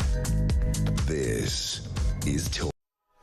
Welcome back. Well, let's go straight over to Talk's international editor, Isabel Oakeshott. Welcome, Isabel. Good evening. Good evening. And, well, first of all, let's reflect back on a remarkable weekend, what happened on Thursday night and indeed through Friday. Extraordinary to see Labour politicians and Tory politicians saying, well, it's the end of the two-party system. The Lib Dems and the Greens did very well. No, that's not really the story, is it? What we saw was a reform revolution. It was stunning. It was stunning. They now control 10 councils. I think they've got 2 mayorships and so on and so forth. And they are going already to war to change those councils, to change the areas they control. But first of all, before we get down to the nitty-gritty, Isabel, just your thoughts on the sheer scale of this revolution, this political earthquake that we've been through, and the pathetic attempts by Keir Starmer, Ed Davey, Kemi Badenoch to say, oh, well, you know, I heard people saying, Labour people saying last Friday, I wouldn't read too much into it. What? What your thoughts? Well, good luck, guys, if that's your attitude to it. And as for Kemi Badenoch saying, well, protest parties did quite well. Reform is not a protest party. It is a party that is offering a serious alternative. And what the result shows is just how fed up voters up and down the country are with the state of the nation. I mean, people are crying out for something really different. They feel that Britain, the UK, is right on the edge and that the country needs saving. It's nothing less than that. Now, the scale of Reform's success actually stunned people at the top of the Reform Party. No one dared hope that it could be this good. 10 councils is way more than the party dared to hope it would be controlling. And now, I think over the weekend and over this bank holiday, there has been a kind of a realisation of the challenge ahead to prove that the party can do what it said it's going to do. And that's no mean feat when you've got councils that are now controlled by a lot of councillors with very little experience at all. So, the party leadership is under no illusions that there will be a lot of scrutiny and a great deal of hostile scrutiny at that. And they're going to have to perform. And they're going to have to perform quickly. They will want to show, I imagine, within the next 100 days that they've gone in, they've looked at the books, and they've seen where huge savings could take place. They've seen examples of appalling waste. I've no doubt they will see that. And now what are they going to do about it? Yeah, as you say, for some time now, of course, Nigel Farage, Richard Tyson, the gang have definitely been very impressively talking the talk. They have mounted an extraordinary opposition to the government, far more so than the Tories have managed. 5 guys, well, it's back to 5 now, isn't it? essentially the Fantastic Five from Reform UK making more noise than any other party in opposition to this lousy Labour government we've got. So they've talked to the talk extremely successfully. It is now time in these 10 councils and the mayoral ships to walk the walk. To wit, Nigel Farage says that reform councils will go to court to halt asylum seekers being put up at hotels and accommodation centres in the boroughs that they control. Zia Yousaf, the party chairman, says there are lots of legal wrangles that they can employ. One being that they maintain you take a hotel, you know, we all know what a hotel is, a four-star hotel in the middle of a town, and you just overnight turn it into a migrants' hostel. That is a change of use. They're going to challenge that. They're going to try to stop any more migrants, asylum seekers, coming into the boroughs they control. Do you think they'll succeed? Well, they've got to give it everything in their new power to do so. I mean, I think a lot of voters who backed reform would like to see these new council areas, these areas that are controlled by reform at a local level, become illegal migrant-free zones. That's a hell of an ambition. I mean, I would certainly like to see that. And a good place to start is saying, actually, we are not going to use taxpayers' money and our local housing resources to put up those who've come illegally using the routes you described in that pretty robust exchange you were having with the previous interviewee.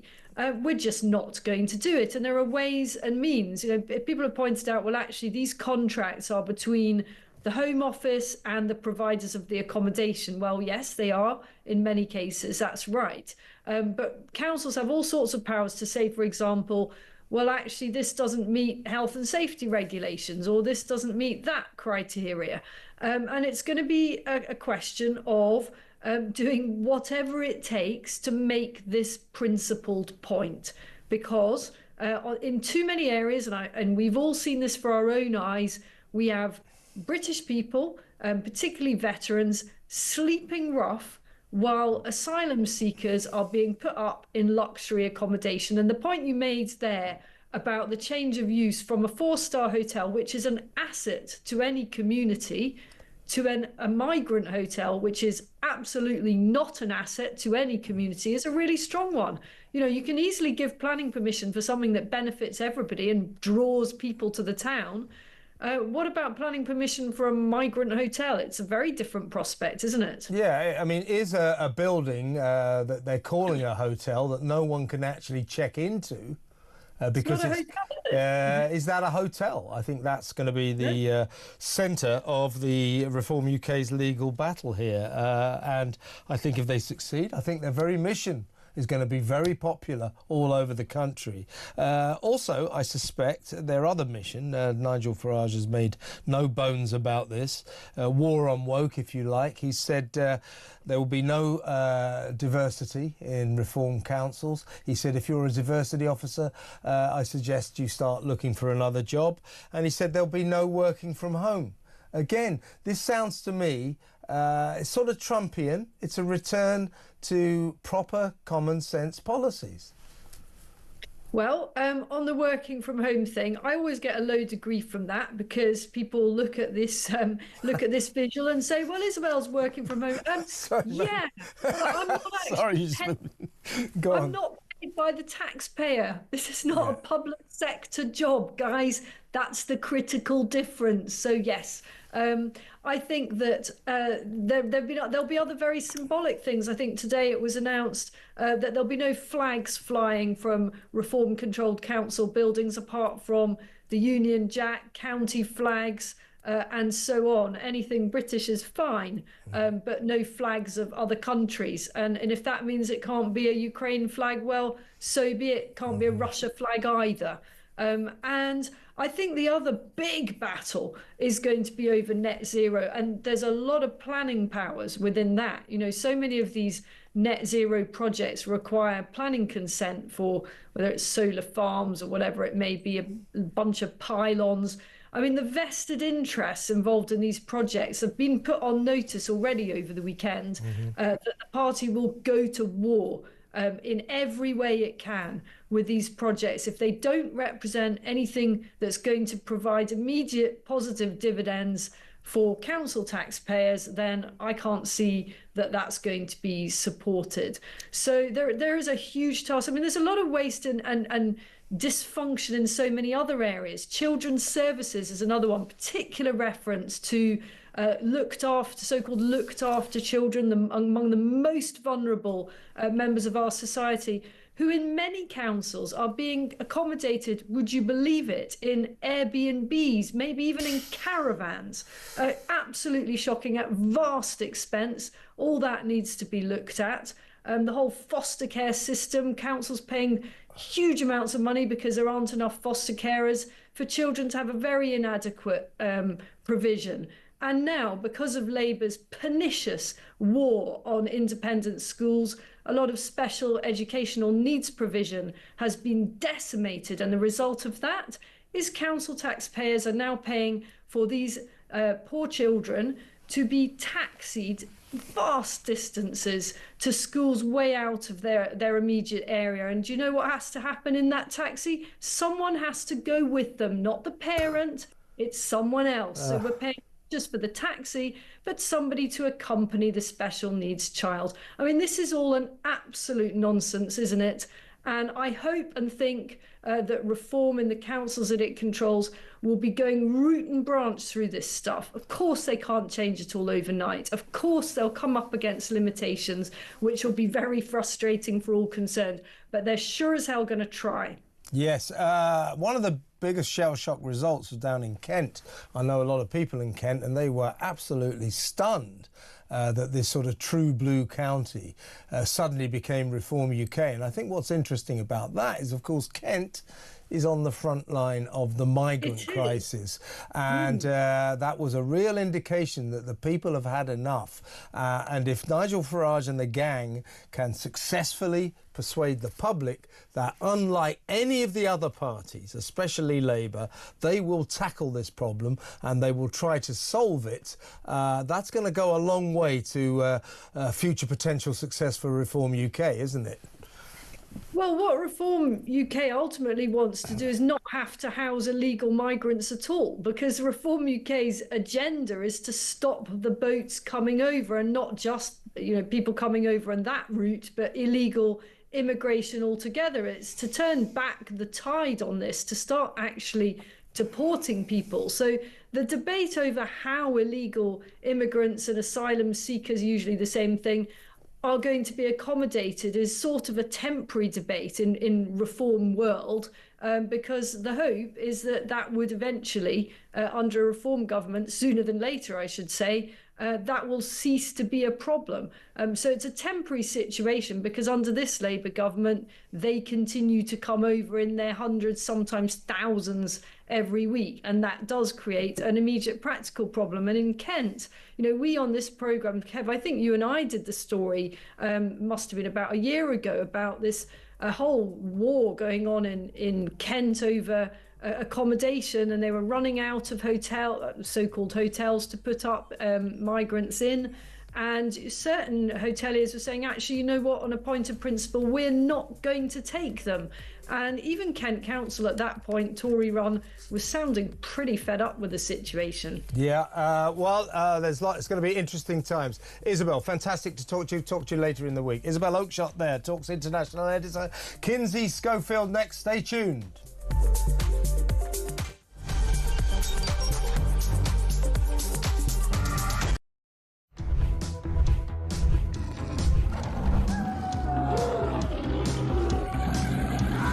We've just been talking in the office here about how many of us have been attacked at some point or other by some form of flying beast or any wildlife. I mean, so we'll take your stories this morning.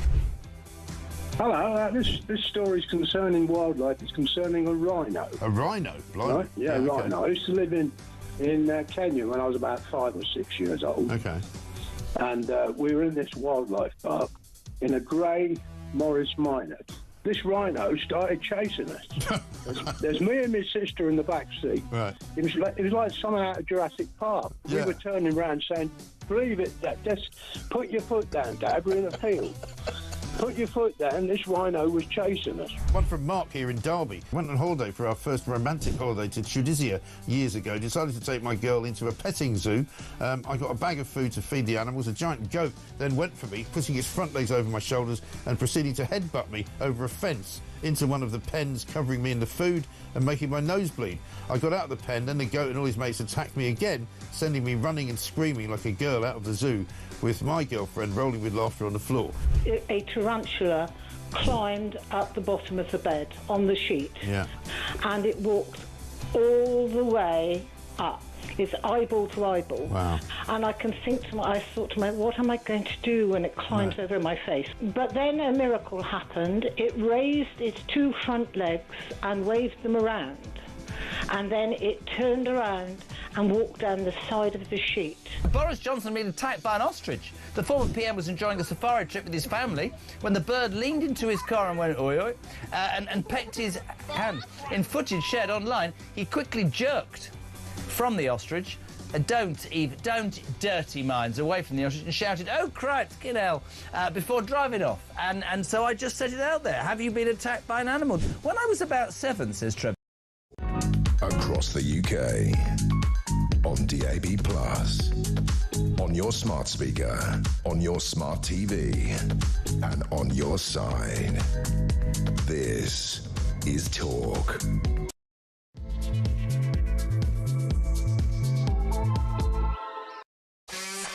Welcome back. This is the final hour of tonight's bank holiday special, our political asylum for the first day of the week. We'll be with you for another 60 minutes or so, 60 sizzling minutes, after which Petri Hoskin will take over the helm of the Good Ship Talk and take you through to 1 a.m. She'll be in a few minutes before 10 p.m. to tell you what she's got lined up for your entertainment. But we've got, as I say, the best part of an hour left, and in about 20-25 minutes we'll be taking your calls. You know what we're talking about: VE Day, reforms plans, Lucy Powell, the leader of the House, believing that the rape gang scandal is just a sort of political football, a kind of dog whistle issue that you hit each other, the House of Commons crew hit each other around the heads with. Never mind the 250,000 girls who suffered, who were raped, treated like animals, taught. Never mind about that. It's just, we're going to get that trumpet out, are we? Oh, blow the dog whistle. Thanks, Lucy. R.I.P. your career. Let me know what you think about that shockingly callous and cynical attitude towards the rape gang scandal. 03444 99 1000. Get on the phone. Let's talk. It's good to talk on Talk. Now, before we get to any of that, it is time to talk about Prince Harry. Quite a lot has happened since I last spoke to my next guest. She is, of course, our brilliant West Coast royal guru, royal commentator, Kinsey Schofield. Hi, Kins. Kev, you are caffeinated tonight. I am living for this energy.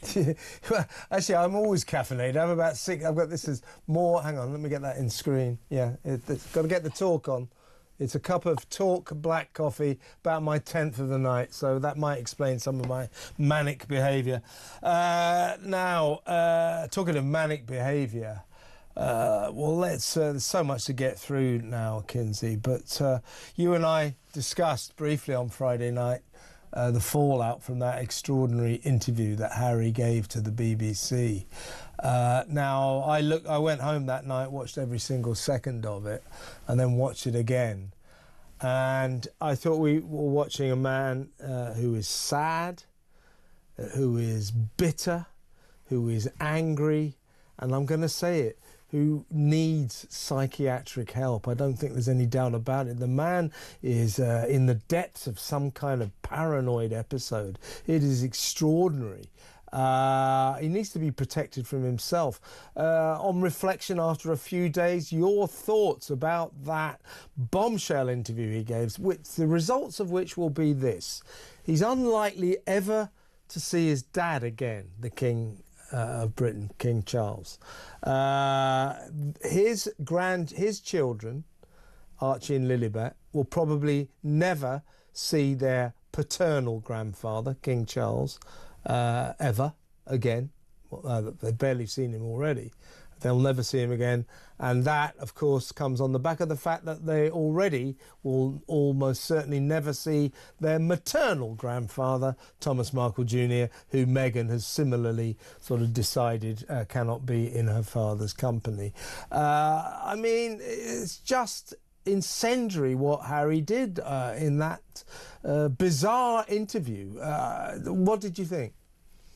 Well, I think you missed something from your list of emotions. I think you missed honeymoon period, Kevin. Remember? Meghan told us they're in their honeymoon period now. That was not a man that is living as blissfully as Meghan Markle is trying to convince us that they are living in Montecito. That is a man that is obsessed with the past, totally consumed with the past. And I can't help but obsess over these two separate storylines. One of them is lying to us, which is a typical Tuesday around here. But one of them is lying to us about what's going on in their lives. Is it Meghan Markle who's saying she's the happiest she's ever been and her husband is a fox and they're in their honeymoon phase? Or is it the man that looks completely broken saying, I don't know what to do. I don't know where to go. I miss my family. I miss my country. That's it. You know? That's it, isn't it? Do you know what I thought was the sort of bedrock of this interview that he gave to the BBC? That what he exuded, it was sadness, fury, loneliness, the knowledge that he's estranged his family probably forever, but in the end, the biggest element of it was this. This is a man who knows he has made the mistake of his life. He has thrown his life away. He should have been standing on the balcony of Buckingham Palace today, paying his respects along with his family to the heroes who laid down their lives for this country. He should have been there. What is he doing? Mucking around in California, smoking joints. He knows he's ruined his life, and that's why I think he came across as sad, lonely and furious with himself, and therefore lashing out furiously at everyone else. Nothing is his fault. It's everyone else's fault. Everyone is out to get him. His dad's out to get him. The government's out to get him, and they want him dead. What on earth did he think he was saying? What really upset me, though, did you catch him say he has no regrets? He says he doesn't regret anything at all. That's a lie. That's a lie. He continues. I know, I agree with you, but the reason that he is finding a lack of sympathy from the public is because he refuses to take accountability for anything.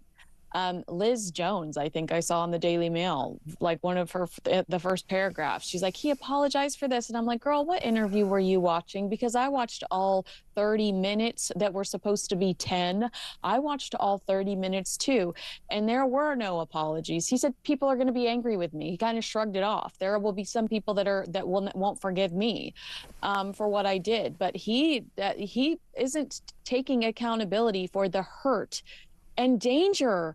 Kevin, you can't tell me that when Prince Harry and Meghan Markle accused multiple members of the British royal family of being racist, and I don't believe that claim to be true, you cannot tell me that they did not put those multiple, there was a question mark over multiple people's heads after that. You can't tell me that action did not put multiple members of the British royal family in physical jeopardy, that there weren't threats made about them online because I saw them, that they didn't have to up their security because people were so upset at the thought of somebody saying something racially insensitive about Archie.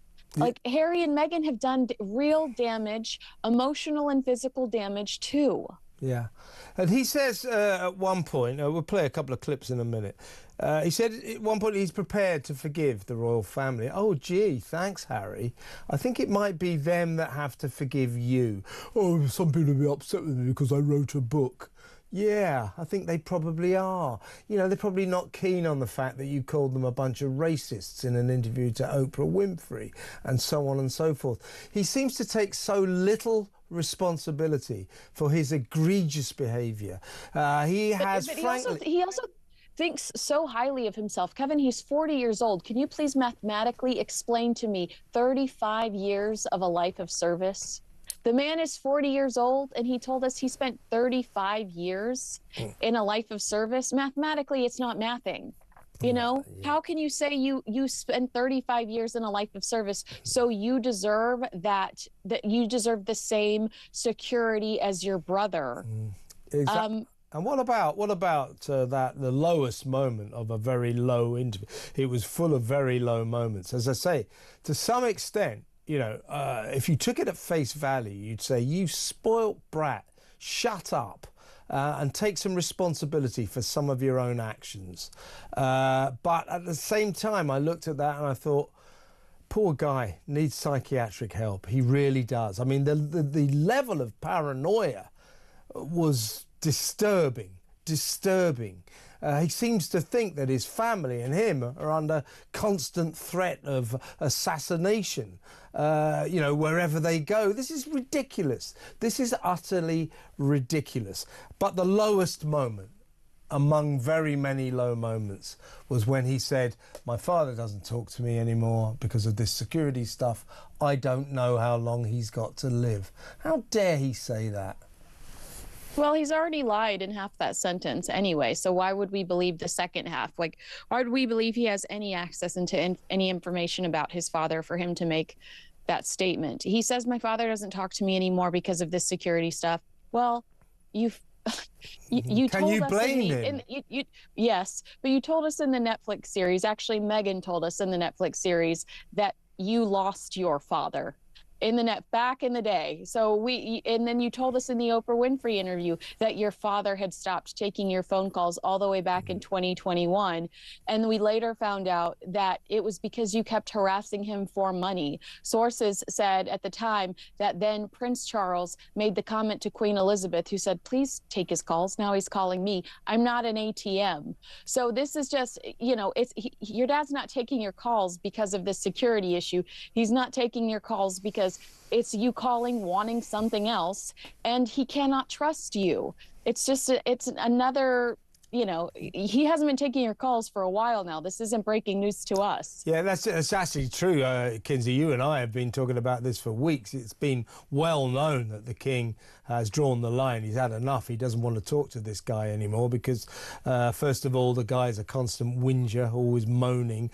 And secondly, if you talk to Harry, he'll betray the confidence. There's no doubt about it. He's actually betraying a confidence by going public with the fact that my dad won't talk to me. He's done it right there. Now, the King, a famously mild-mannered guy who doesn't like confrontation, he'll allow this sort of unpleasant situation to trundle on. But Prince William, when he gets his hands on any power, I think there's going to be all hell breaking loose. He's not only going to take their HRHs away. That's something that annoyed me, by the way. A lot of the papers saying when Prince William gets into power, when he becomes king, he will strip Harry and Meghan and the kids of their HRH titles. They're already stripped of their HRH titles. The Queen, her late great majesty, did that. So William doesn't need to do that. He just needs to enforce what the Queen already said. Yeah, it hasn't formally been done the way it was stripped from Fergie and Princess Diana, and I think that's what they're saying. I do agree, but I hate to make Prince William out to be the bad guy. I think he's just fed up and is tired. That doesn't make him the bad guy. That makes him the guy that will do what every person in this country wants the royal family to do. They'd love it if King Charles said, right, formally, no more HRH. The people of this country would love it. I agree. But you said yourself that, and I read in the Daily Mail that palace sources were saying, is he approaching a breakdown? You know, Prince Harry. You said yourself that you watched him and you wondered if you were watching a mental decline. But when I hear that, I start to remember the paranoia that Robert Lacey talks so much about with Princess Diana. And inevitably, you know, Princess Diana did meet a horrible ending when it comes to that Paris tunnel. And Harry keeps talking about history repeating itself, which is so vulgar. But unfortunately, when Harry does act so erratically and so messy, it does remind us of some of Princess Diana's lowest moments, like when she was it 300 phone calls to one of her lovers who was married and kept hanging up on him? Not normal behavior. And so you do start going, well, Princess Diana did this. You know, it starts bringing up this really negative history, and that's unfair to do to Prince William. That's unfair to drum up this negative, these negative stories about William's mother too, because Prince Harry's acting irrationally.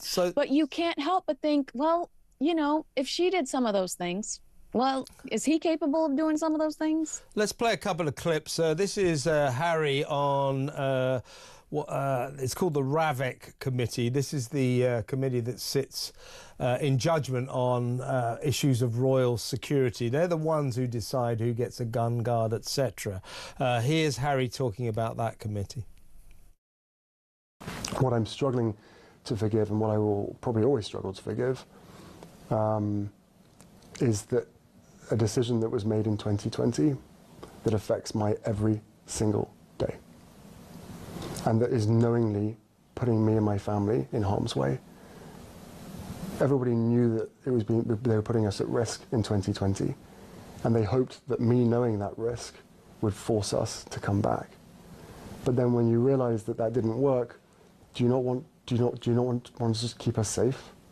Whether you're the government, whether you're the royal household, whether you're my dad, my family, despite all of our differences, do you not want to just ensure our safety?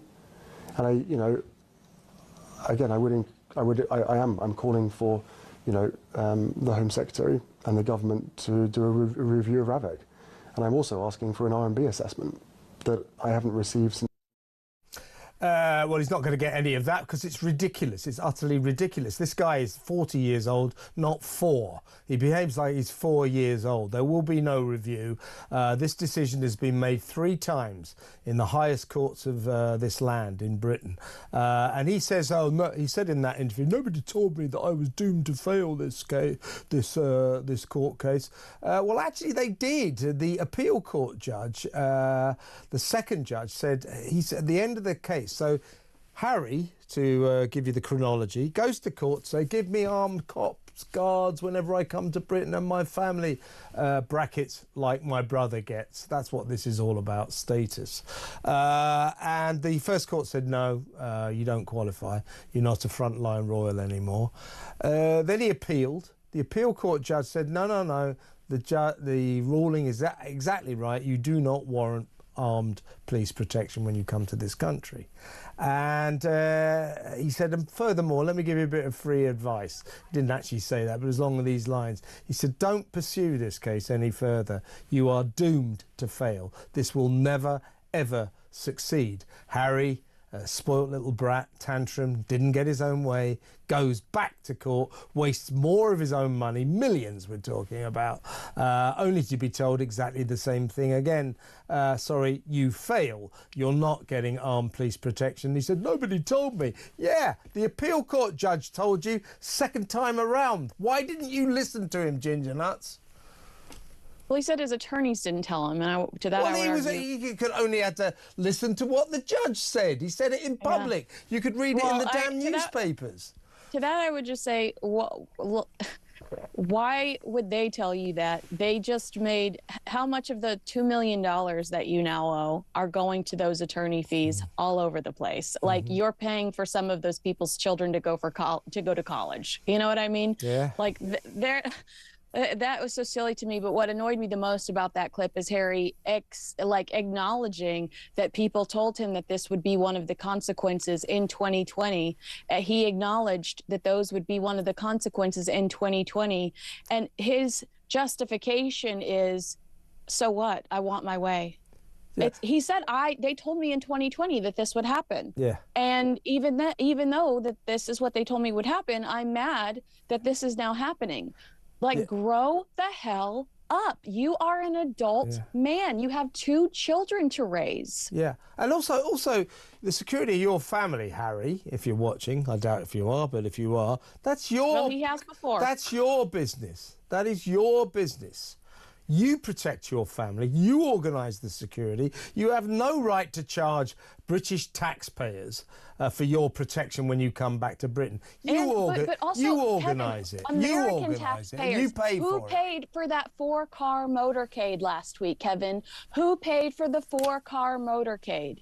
No. It was NYC taxpayers because it was the NYPD. Americans don't want to pay for their security either. Why should we pay for their security? They are not working members of the British royal family. They don't represent the United States. They are totally self-consumed.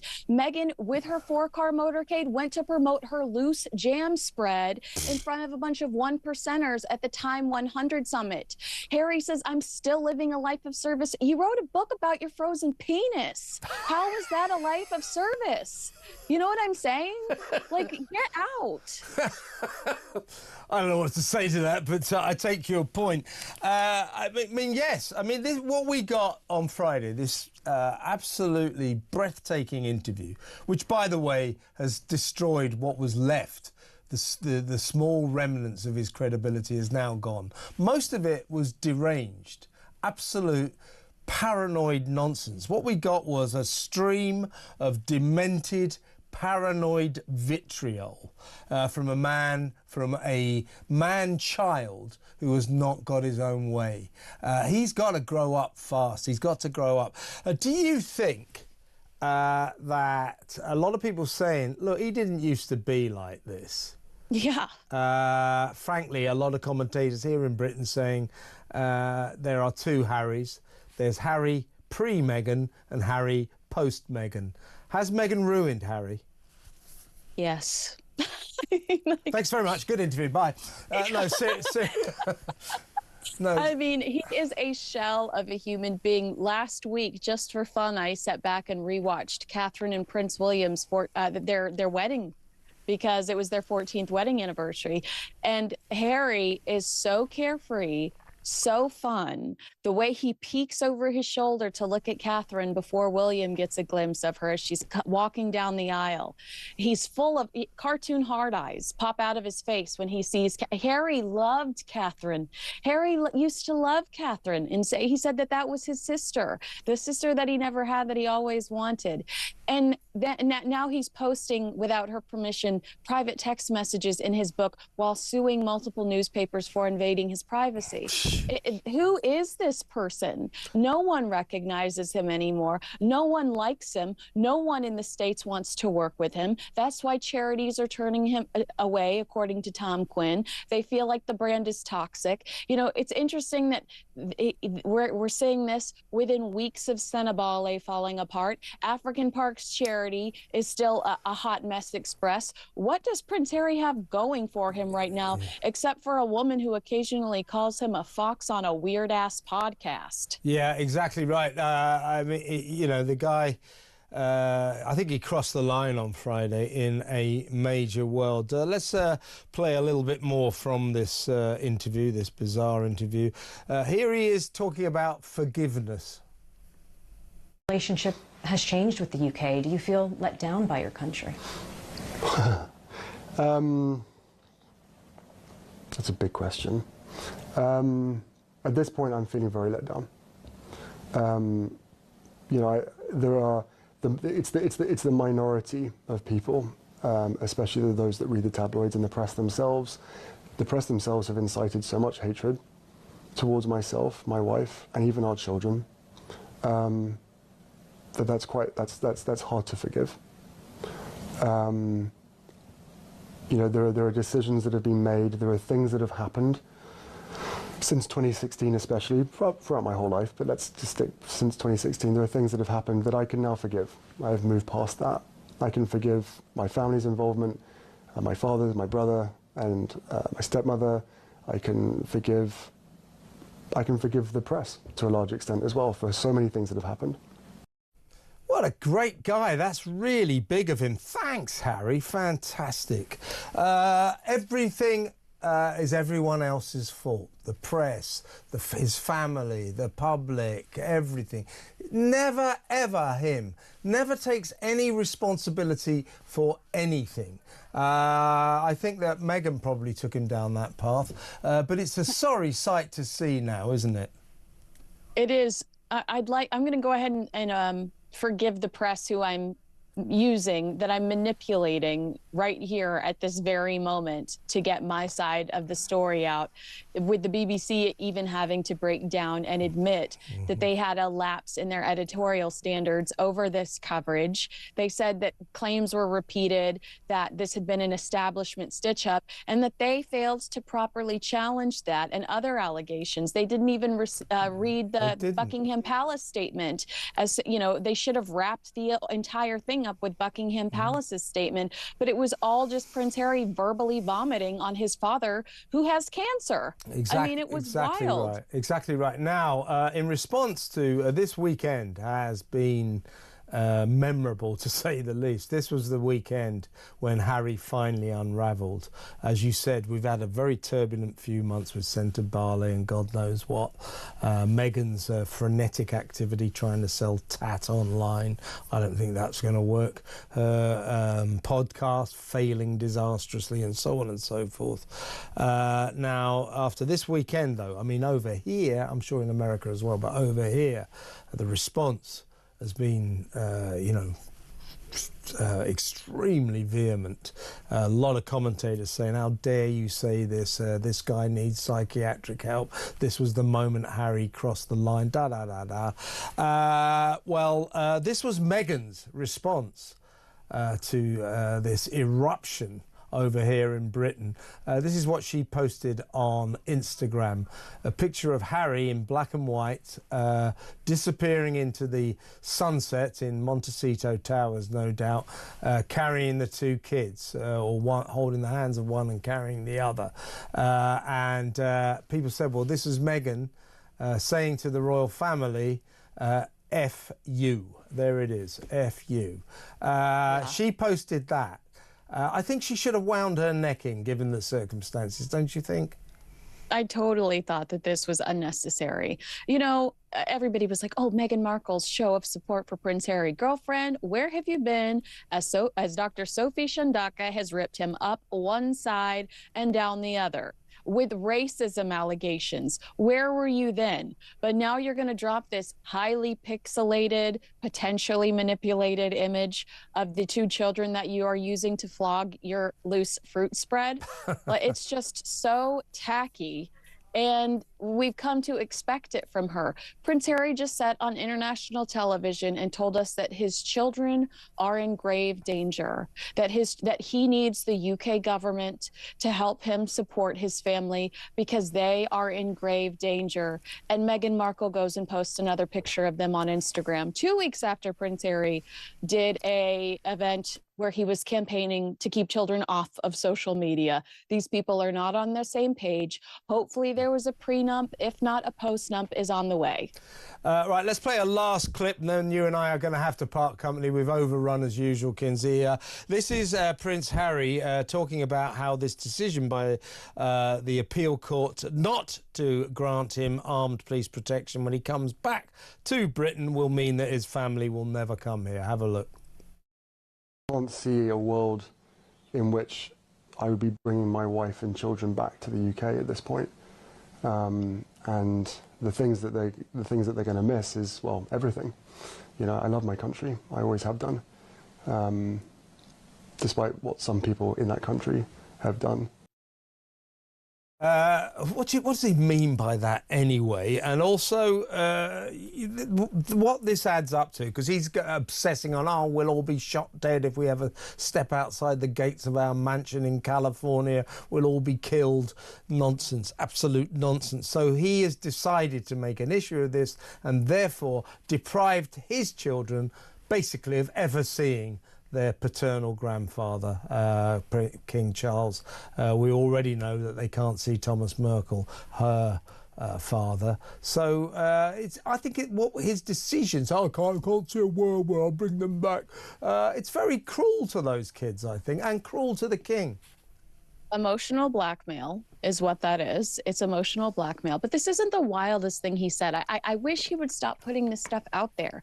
Remember when he said, maybe last year or the year before, that he doesn't bring Meghan back to the UK because he doesn't want somebody to throw acid on her? It's like, could you chill out? Why do you keep saying such crazy things out loud? You know, there's something wrong with him, Kinsey. There's something wrong with him up top. You should not put that stuff into the universe. Listen to Jamie Kern-Lima or Mel Robinson or whatever, the Meghan Circle. They would tell you not to put that stuff out there. But it's emotional blackmail, and he is making excuses for the fact that Meghan simply doesn't want to come back to the UK. She hates it there. She doesn't want to get booed. She hates the UK because she feels rejected by the UK. And let me make a last point. This is my point, and tell me what you think, and then we will have to say goodbye. I don't think he set himself up in this predicament, this international predicament, involving governments, involving security, involving...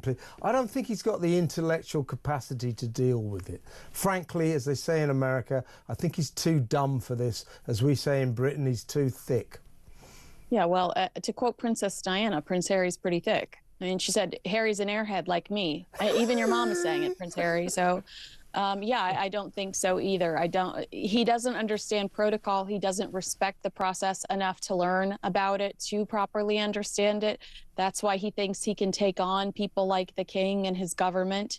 And it's not just about education. It's not just about wisdom. It's about a lack of respect for the institution and the processes that exist for a reason. And the stuff he came out with in that interview, a lot of the allegations against his father, against Ravik, against the Home Office, it was deranged. It was literally fantastical nonsense.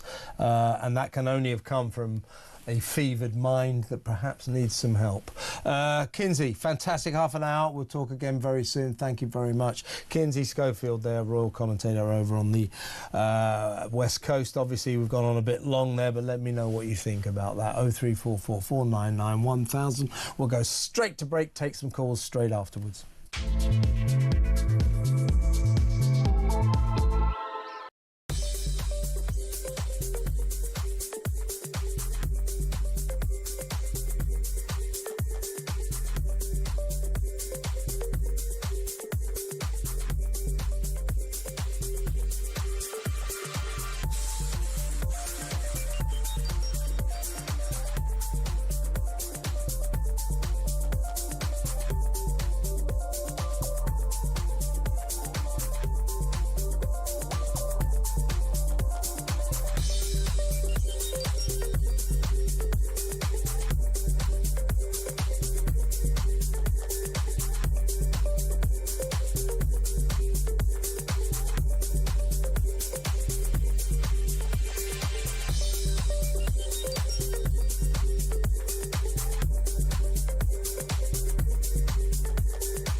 Was that, Mike? What was that? Oh my God. Well, does this man have anyone protecting him in the media space? I mean, where's your publicist that steps in and says, we promised you 10 minutes, it's been 30? Yeah. I mean, I could go on and on when it comes to the contradictions, when it came to the oversharing. Yeah. This is the third time the man has told us that his father doesn't take his calls anymore, by the way. Don't forget, in the Netflix series, Meghan actually says Harry lost his dad. Yeah.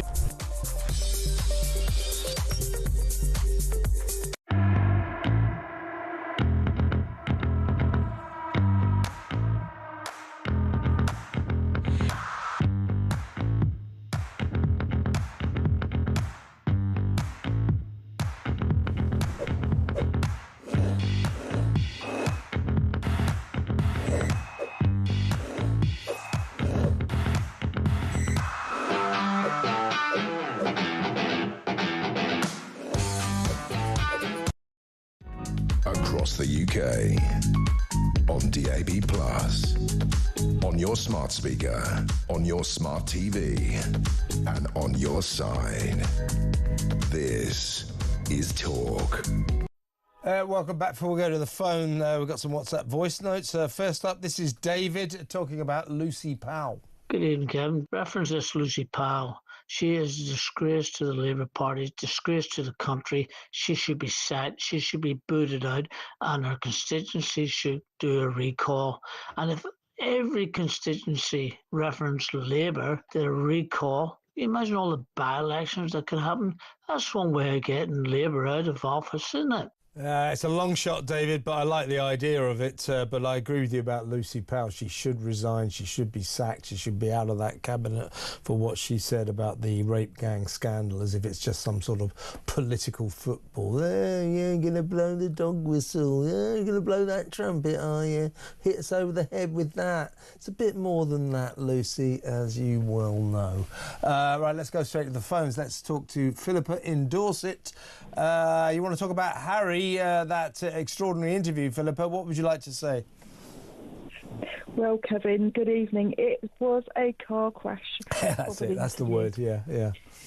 Basically, you know, we can't look away. When he sits there and starts going on and on, we're just as bad because we can't look away. We have to listen. But the trouble is, he should learn from his grandmother, who never complained, never explained a thing.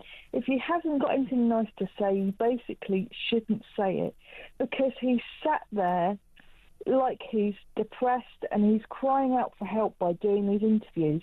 With the effects of his mum's death, he's obviously in an unhappy marriage.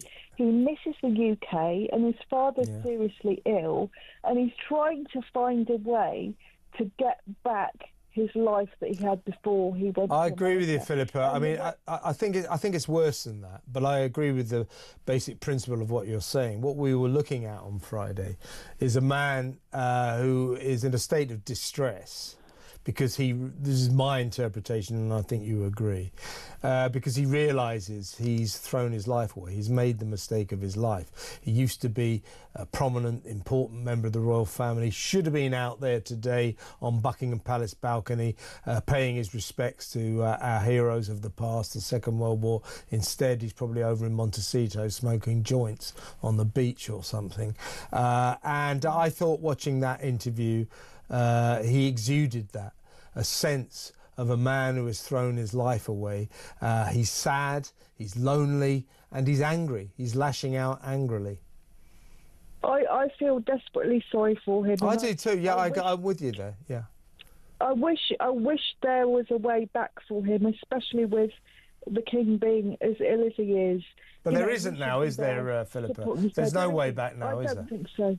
I think he whatever slim chance there was of a reconciliation between Harry and his family back here in Britain evaporated on Friday with that stream of demented vitriol he came out to the BBC. Don't get me wrong. That was a compelling interview. It was fascinating to watch, but the effects of it will be, I don't think the kids will ever see their grandfather again. I doubt if Harry will ever see his family or his dad again, and he is gone and lost to us forever. Yeah, I think there won't be forgiveness on either side. It's just gone too far, like you said, and it's just very, very sad for all concerned. It really is. One doesn't revel in this situation at all. As I said, I agree with you. I watched that with an increasing sense of dismay on Friday night and thought, my God, you know, this guy, I mean, he is lost in some kind of psychiatric paranoid abyss. And he needs help, and and he's not happy. He's sad. You can tell that. Philippa, good call as always. Thank you very much. Let's go to another Harry call, and that's our friend Georgina in London. Hi, Georgina. What do you want to say about Harry? Hi, good evening, Kevin. Well, I think it was absolutely catastrophic, the interview on Friday. It goes beyond car crash. I want to know where his advisors were. He hasn't got any.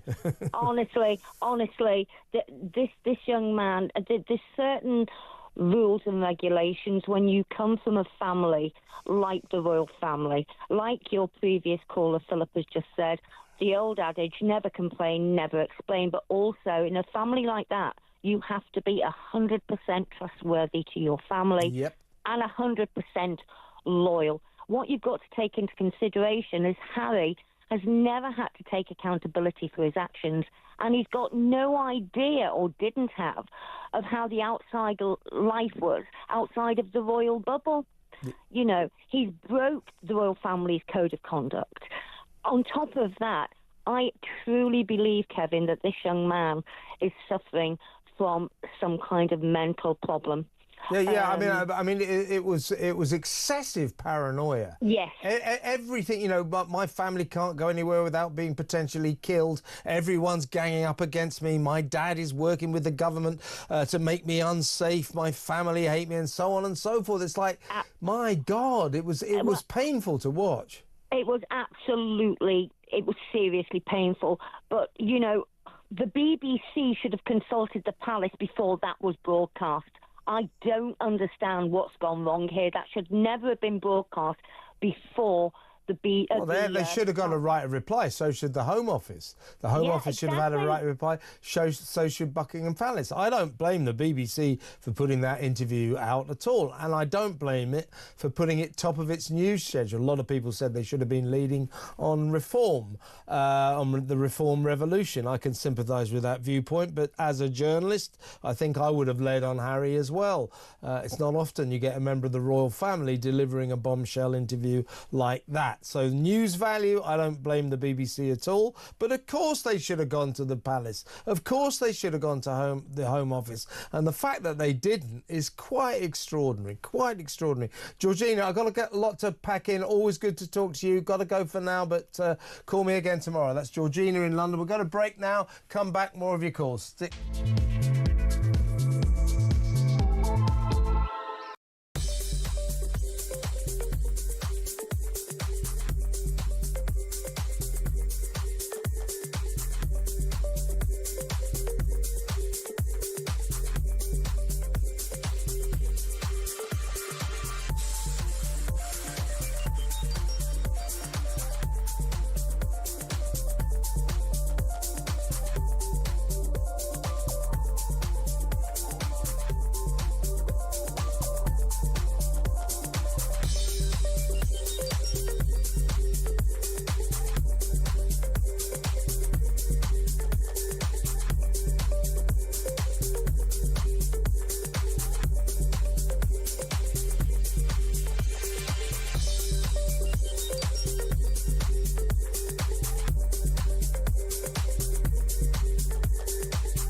Across the UK, on DAB+, on your smart speaker, on your smart TV, and on your side.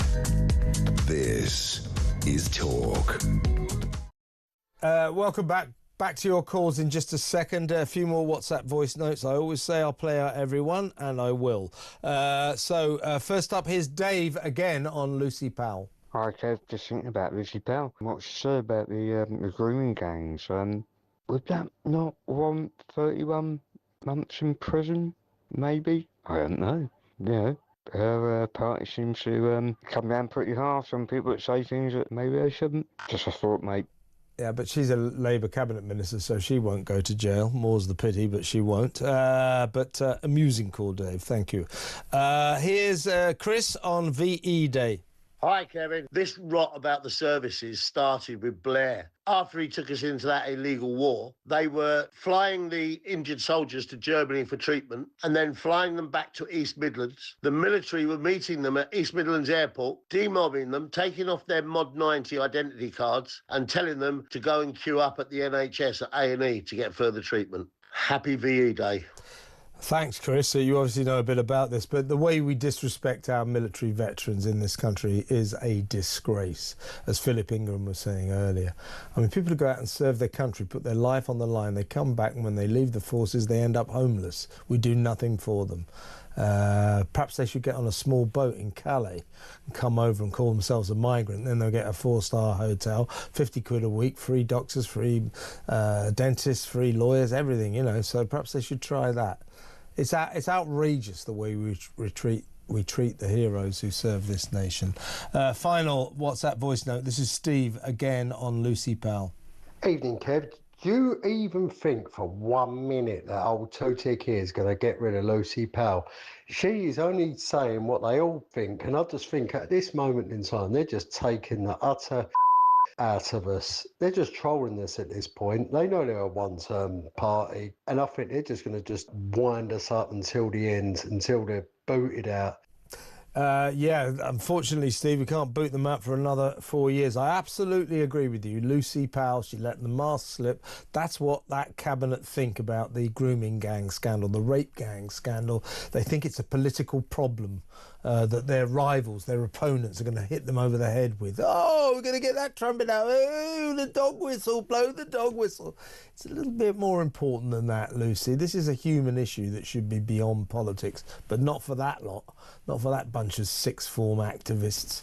Unbelievable. Right, let's go back to the phones. Let's talk to Jason in Eastbourne. Hello, Jason. You want to talk about reform? You want to talk about reform?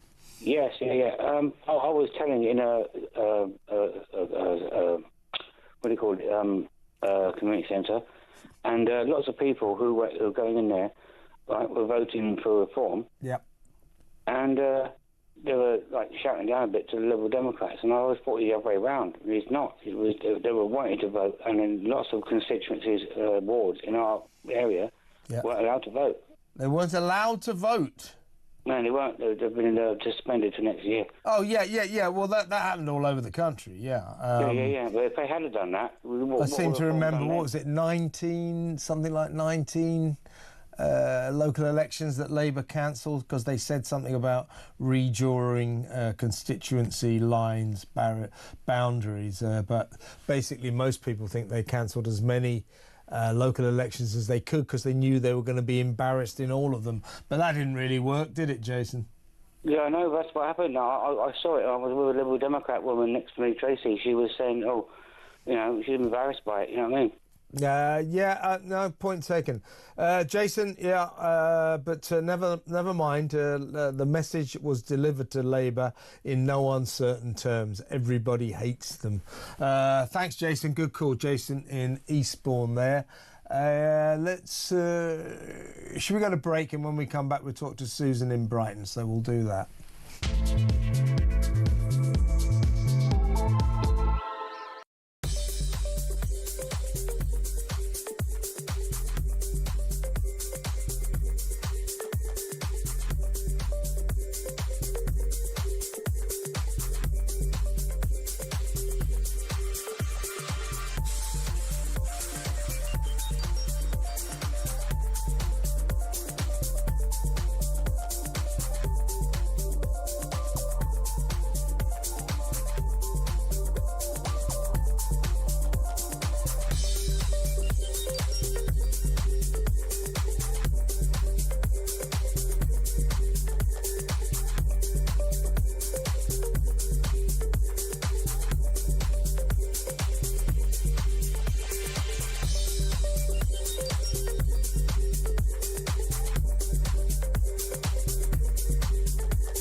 What was that, Mike? What was that? Oh, my God. Well, does this man have anyone protecting him in the media space? I mean, where's your publicist that steps in and says, we promised you 10 minutes, it's been 30? Yeah. I mean, I could go on and on when it comes to the contradictions, when it came to the oversharing. Yeah. This is the third time the man has told us that his father doesn't take his calls anymore, by the way. Don't forget, in the Netflix series, Meghan actually says Harry lost his dad. Yeah.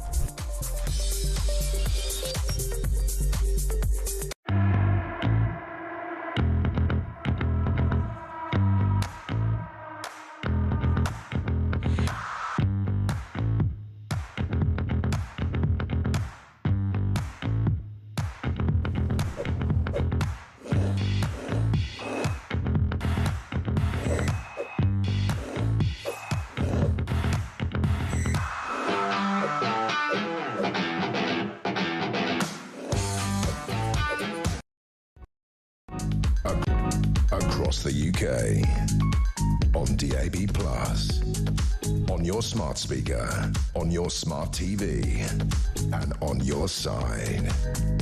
This.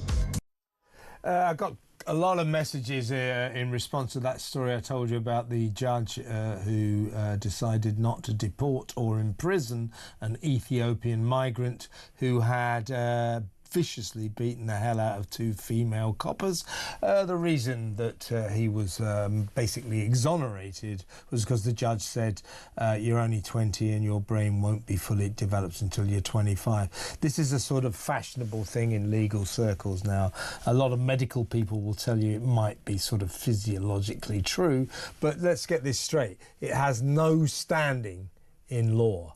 You cannot go into a court and say, well, you think my client's only 22 and therefore he can't be blamed for the fact that he viciously beat the hell out of two women. In fact, he was 20 at the time. So it's a lot of nonsense. This has been reflected in a lot of messages I've had. This is from Judy in Norfolk. Isn't it rather insulting and racist of the judge overseeing the court case of the Ethiopian who attacked two female police officers to tell him that his brain hasn't fully developed?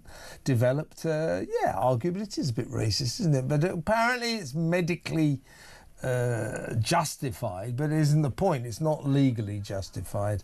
A lot of people getting in touch about my phone call from Saeed, the man who wanted to put me straight about the migrant crisis but didn't actually have any facts. He had a lot of wrong facts but no correct facts. Sue says, you're a better person than me, Kev. I think I might have blown steam out of my ears and said something that I shouldn't have said. What a moron that last caller was. Didn't even do his homework. These lefties often quote to you redundant statistics, non-existent statistics to prove their rubbish points, but didn't really work with him now, did it? This is from David in Market Bosworth. Same story. He said, why are our judiciary so thick? It's true. So many lawyers. They're not the sharpest pins in the pack, trust me. I haven't got a name on this one, but I quite like it. It said, hi, Kevin, thank you very much indeed for putting that Saeed straight. He was talking absolute cobblers. Yes, he was. Hey, there's people saying, they're not illegal. Once they claim asylum, it means they're not illegal. No, it doesn't. They could be illegal if he wanted to treat them as illegal because they come across the channel in illegal boats, didn't try and show their passports to everybody. They're breaking into our country. They're illegal. It's as simple as that. Let's go back to the phones. I promised earlier we would talk to Susan. She's a new caller. Always love a new caller, and she is in Brighton. Hello, Susan. What would you like to say? Yeah, hi. It's about the E-Day. Yeah. My mum was in the RAF and she was in the catering department. Okay. And the aerodrome she was working on, she finished her late shift, and on the way back, all she could still remember was these 6 bodies laying out with sheets over them and their feet were sticking out the bottom. What happened was it was a B-52 bomber and it had been hit, and officers on their instruments an aerodrome come up, but of course it was too small to take it, and as it come down, it crashed and all the occupants got killed. And she said, I'll never forget that picture. It stayed with her all that time. I bet it did. The day she died, actually. I bet she couldn't. I mean, what's interesting about that is, you know, people like your mum, Susan, you know, they're very courageous, bravely helped with the war effort all over this country. But the people, you know, back in the home country, as it were, Britain, you know, they didn't actually get to see the horrors of what happens in battle, the wounds, the injuries, the deaths. And yet your mum, because she was working with the RAF, sometimes those casualties, those fatalities, would be flown back. And so people around the RAF did actually get to see some of the injuries and the deaths that our brave heroes suffered. So, yeah, I bet that was traumatic for your mum, and respect to her. Well, actually, my mum's passed away now, but, well, she died in 2016. But So she still deserves our respect, Susan. Yeah, exactly. And my granddad never spoke about the war because he was in the First World War, and he never spoke about it. Yeah, Never, isn't that the same for the Second World War? These heroes who went out there, saw the most appalling things, put their lives on their line, and never spoke about it. They came back because they saw things that they didn't think kids, women, just normal society should know about. I always think that is one of the truly moving elements of the whole war effort. These heroes who went out there, witnessed the most appalling things, and then would never talk about it. But again, respect to your mum, Susan. Good call. Thank you very much. Please call me again. So that was Susan there in Brighton. It says Brighton, East Sussex. That's as opposed to the Brighton in West Sussex, right? There's only one Brighton in Sussex. Never mind. Guess who's... There's only one Petri Hoskin in this studio right now, and it's this one. It's this one. Hello. Hi. Yeah, so this VE Day, of course, this is what I'm going to be looking at as well, especially when, you know, we've got Donald Trump, who's now downplaying Europe's involvement in... Yeah, we were in it, weren't we? We were a little bit, yeah, and quite a lot longer. But anyway, the phone-in is going to be doing pretty much what you've just been doing now. I want to hear from people about families who are very proud of their veteran, and not just World War I and II, actually, all veterans. We must remember as well that there are veterans daily, actually, and whether we look after them well enough. And I want to know whether you think that we're made of the same stuff. Well, you know what, Petri? That we could do it again. Exactly the